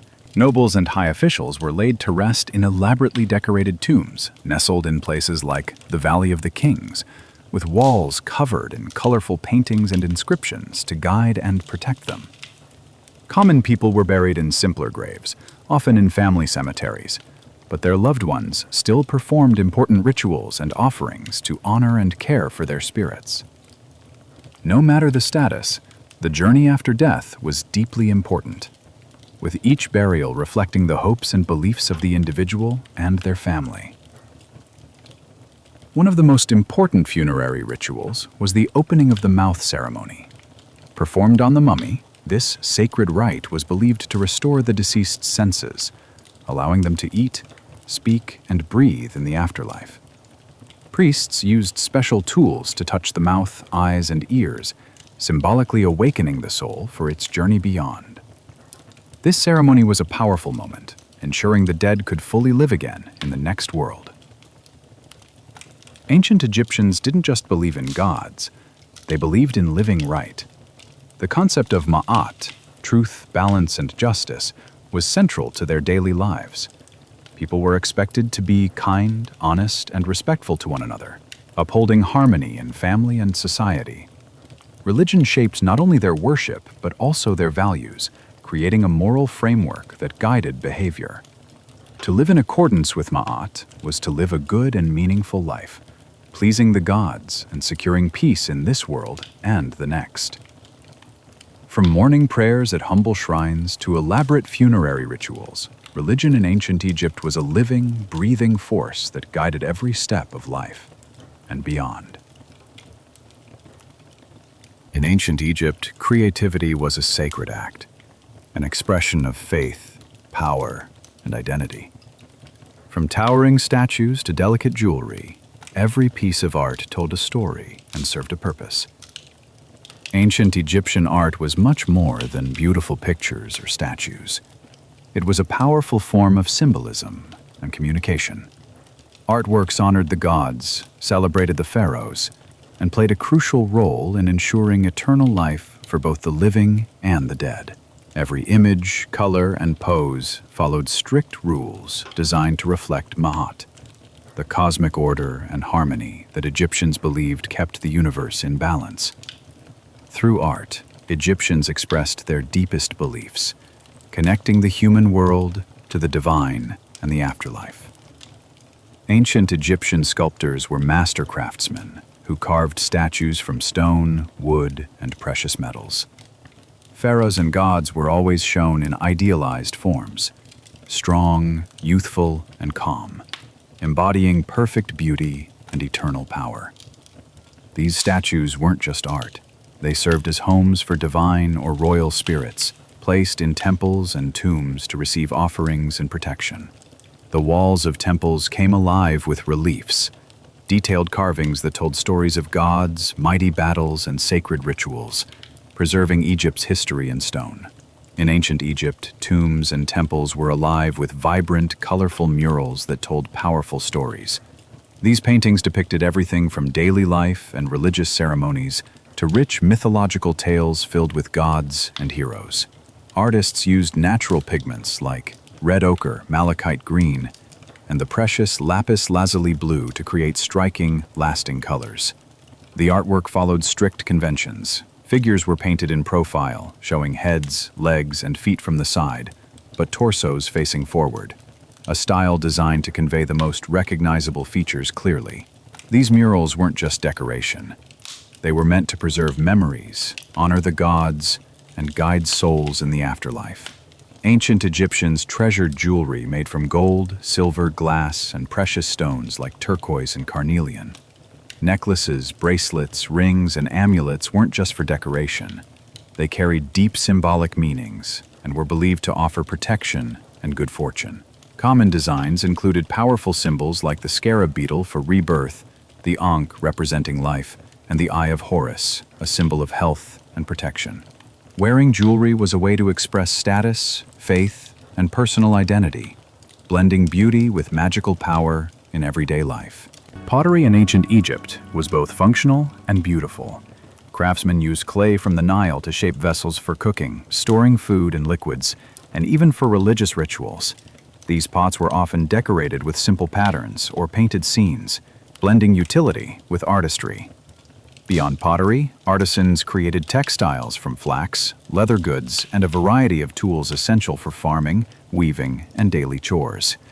Everyday crafts reflected the skill and creativity of Egyptian workers, supporting life along the Nile with both practicality and style. In ancient Egyptian art, every color carried a special meaning. Green symbolized fertility, growth, and rebirth, the life-giving power of the Nile and the renewal of nature. Red stood for life and power, but it also warned of danger and chaos, showing the balance between creation and destruction. Gold was sacred, the color of the gods and eternity, shining bright like the sun itself. Artists carefully chose their palette not just for beauty, but to tell deeper stories and express spiritual truths. In ancient Egypt, art was created to last forever, serving as a bridge between this life and the afterlife. Tomb paintings, statues, and carvings were not just decoration. They were magical tools designed to preserve the memory and power of the deceased. By depicting scenes of daily life, gods, and rituals, these artworks helped the soul continue its journey and thrive in eternity. Through art, Egyptians connected with their gods and maintained the delicate balance of cosmic harmony, ensuring that Ma'at, the universal order, endured beyond time. In the land of the pharaohs, where the Nile nourished the earth and the sun painted the sky gold, the homes of ordinary people and kings alike rose from the desert dust, each telling a story of comfort, community, and culture. Most Egyptian homes, especially those of common people, were crafted from sun-dried mud bricks, a practical choice made by mixing Nile mud, straw, and water, then baking them under the blazing sun. These bricks were lightweight, insulating, and easy to repair, perfectly suited to the hot, dry climate. For wealthier families and grand temples, builders turned to stone, sturdy blocks of limestone, sandstone, or granite, quarried and carefully shaped to last for centuries. The thick walls of both mud brick houses and stone structures acted as natural air conditioners, keeping rooms cool during the scorching daytime heat and warm through chilly desert nights, creating comfortable sanctuaries in an unforgiving environment. Most ordinary Egyptians lived in small, rectangular houses with flat roofs and just a few windows, designed to keep out the blazing sun and desert winds. These homes usually had 2 or 3 rooms, a main living space where the family gathered, simple sleeping quarters, and a storage area for food and tools. Floors were often just compacted earth, though some families laid down mats woven from rushes to add comfort. The flat roofs weren't just for shelter. They became cozy sleeping spots on hot summer nights where families could escape the heat and gaze at the stars. Inside, furniture was basic but practical. Wooden stools, low tables, reed mats for sitting or sleeping, and large storage jars tucked into corners to keep grains and water safe. Despite their simplicity, these homes were full of life, warmth, and the rhythms of daily Egyptian living. Wealthier Egyptians lived in larger homes that were more like private compounds, featuring multiple rooms arranged around open courtyards filled with lush gardens. These houses were beautifully decorated, walls plastered smooth and painted with colorful scenes of nature, daily life, and religious symbols that brought beauty and meaning indoors. Many had private wells or direct access to water, a precious luxury in the arid climate, ensuring fresh water for drinking, cooking, and bathing. Separate quarters housed servants and slaves, while dedicated workshops buzzed with artisans crafting fine goods from textiles to jewelry. These elegant homes combined practicality with luxury, creating peaceful retreats where the elite enjoyed comfort, privacy, and style. Living close to the Nile was essential. This great river provided fresh water for drinking, cooking, and cleaning. Most homes had simple drainage systems to channel waste and rainwater away, helping keep living spaces dry and clean. Bathing was a regular part of life, with people using water from the Nile, wells, or communal baths to stay fresh and healthy. Toilets existed but were quite basic, often simple pits or stone seats, and waste was sometimes thrown outside or composted to fertilize fields. Despite limited technology, Egyptians prioritized cleanliness as a key part of health and daily routine. Did you know ancient Egyptian houses had their own clever way to beat the heat? They built small windows high up on the walls to catch breezes and encourage airflow through the home. The flat roof terraces weren't just for sleeping. They also acted like natural fans, catching cool winds that brought relief on scorching days. Thick mud brick walls and tiny openings worked together to keep the interiors cool and shaded, creating a cozy refuge from the desert sun long before modern air conditioning existed. In ancient Egyptian villages and towns, life was deeply communal. Neighbors lived close, sharing not just space but daily necessities like water, food, and labor. Whether it was helping to build a house, harvest crops, or prepare for festivals, people relied on one another, creating strong bonds of cooperation and trust. Communal spaces like village squares or temple courtyards served as hubs for social and religious activities, places where stories were shared, prayers offered, and celebrations enjoyed together. This sense of community shaped daily life, weaving a network of support that helped Egyptians thrive along the Nile's banks. From humble mud brick huts to grand temples and palaces, the architecture of ancient Egypt was a reflection of its people, practical, beautiful, and deeply connected to their environment and beliefs. In ancient Egypt, the market was more than a place to buy and sell. It was the vibrant heart of society, where farmers, craftsmen, nobles, and traders met to exchange goods, stories, and culture. Markets were vibrant centers of daily life in ancient Egyptian towns and cities, often set up near temples or government buildings. These bustling spaces brought together merchants, buyers, artisans, and entertainers, creating a lively atmosphere full of color, sound, and activity. People came to buy everything from fresh food and everyday clothing to tools, luxury items, and exotic goods brought from distant lands. Haggling and bartering were common, with sellers and buyers negotiating animatedly, making the marketplace not just a place for trade, but a lively social hub where news, stories, and laughter were shared. In ancient Egypt, the Nile River was the kingdom's main highway, where goods moved swiftly by riverboats and barges, making transportation efficient and reliable. For overland journeys, caravans traveled across deserts using donkeys and camels, carrying precious cargoes through challenging terrain. Egyptian traders also ventured on the seas with sailing vessels, connecting with distant lands like Punt, Lebanon, and the Mediterranean. Trade was a complex business, requiring careful planning to navigate harsh environments and avoid bandits lurking along the routes. These networks of river, desert, and sea linked Egypt with a vibrant world of commerce and culture. In ancient Egypt, trade mostly worked through barter, exchanging goods directly without coins. To measure value, they used the deben, a unit of weight for metals like silver and gold, which were precious but rarely minted as coins.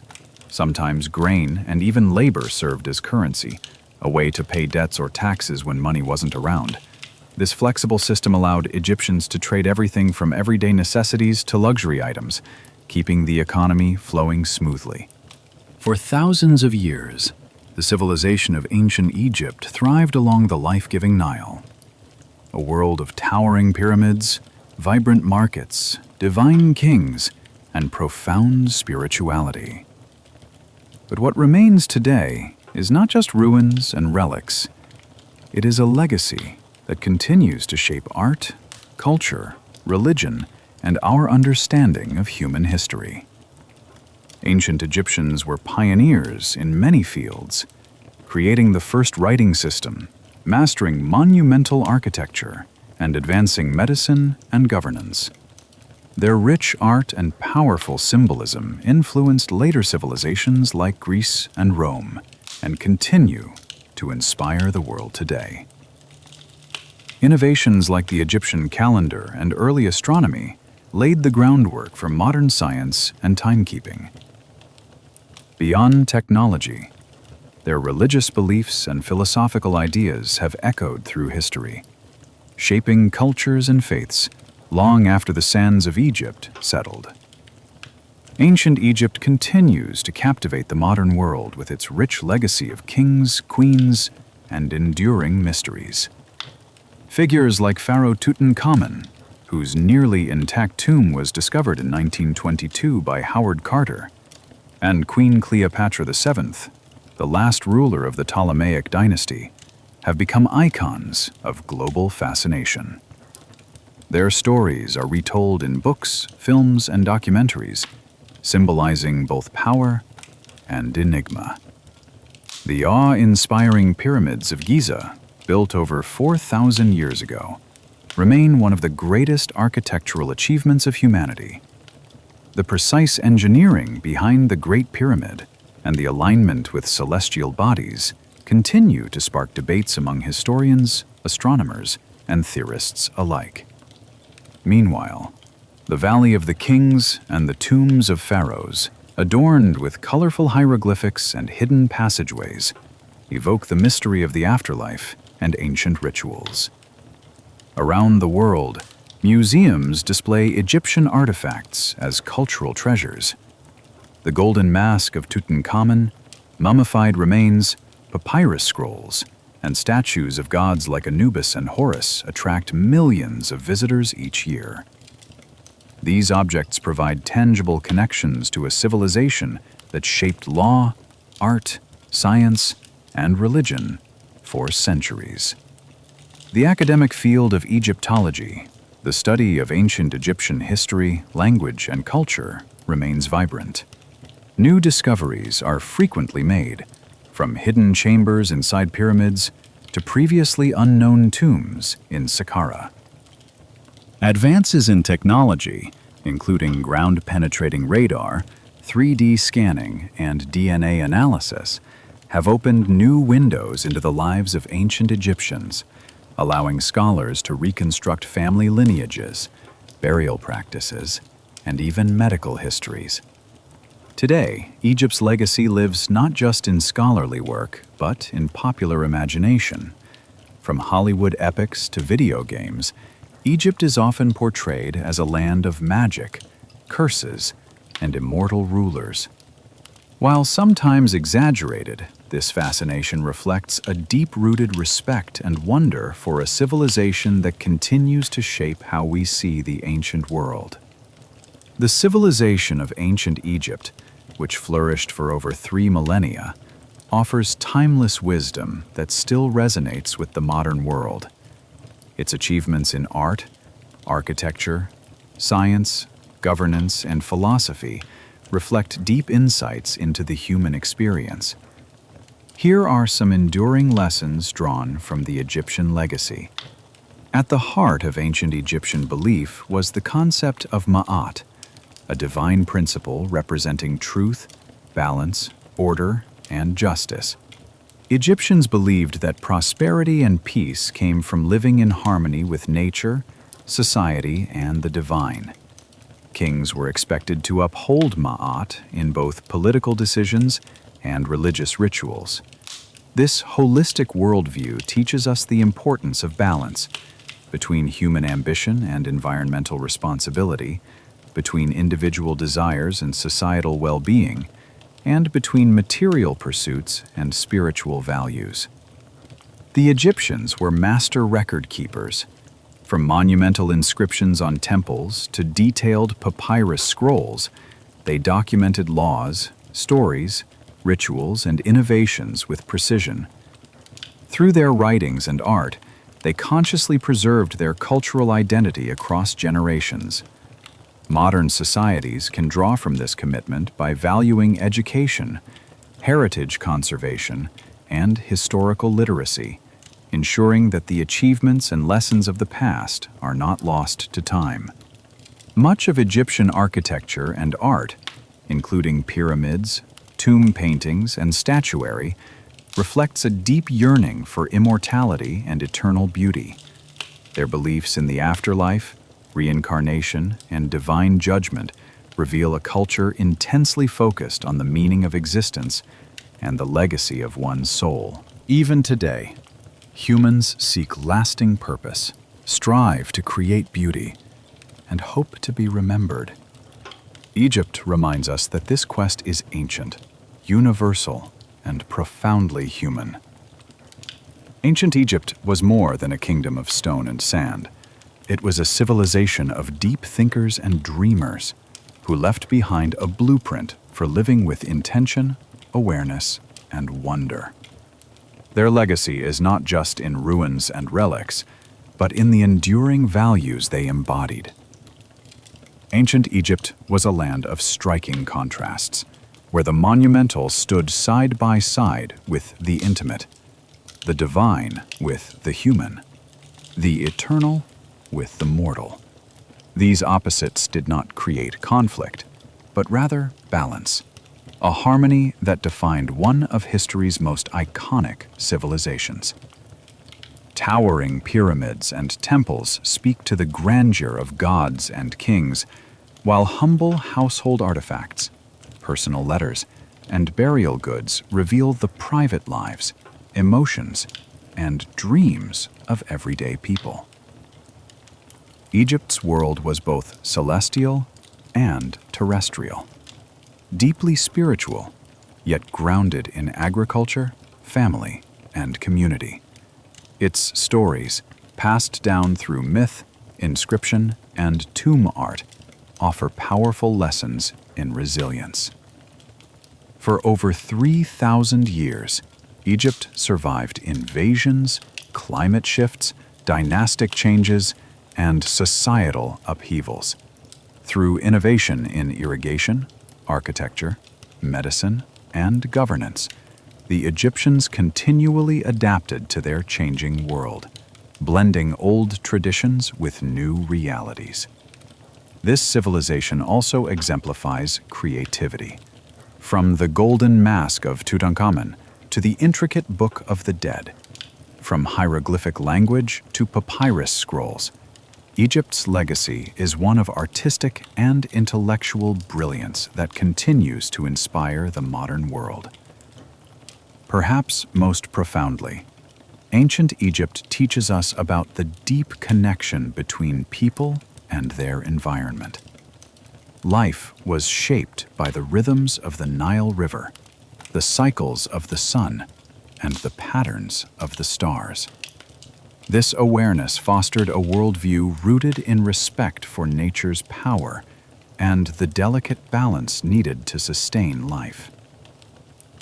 Thank you for traveling with us through the sands of time to explore the wonders of ancient Egypt, a civilization of mystery, innovation, and enduring legacy. If you've enjoyed uncovering the secrets of the pharaohs, the marvels of the pyramids, and the timeless lessons of this ancient world, don't forget to like, subscribe, and share this series with fellow history lovers. We'd love to hear from you. Share your favorite discoveries or moments in the comments below. What surprised you the most? What would you love to explore further? Until next time, keep exploring, keep questioning, and keep the spirit of history alive.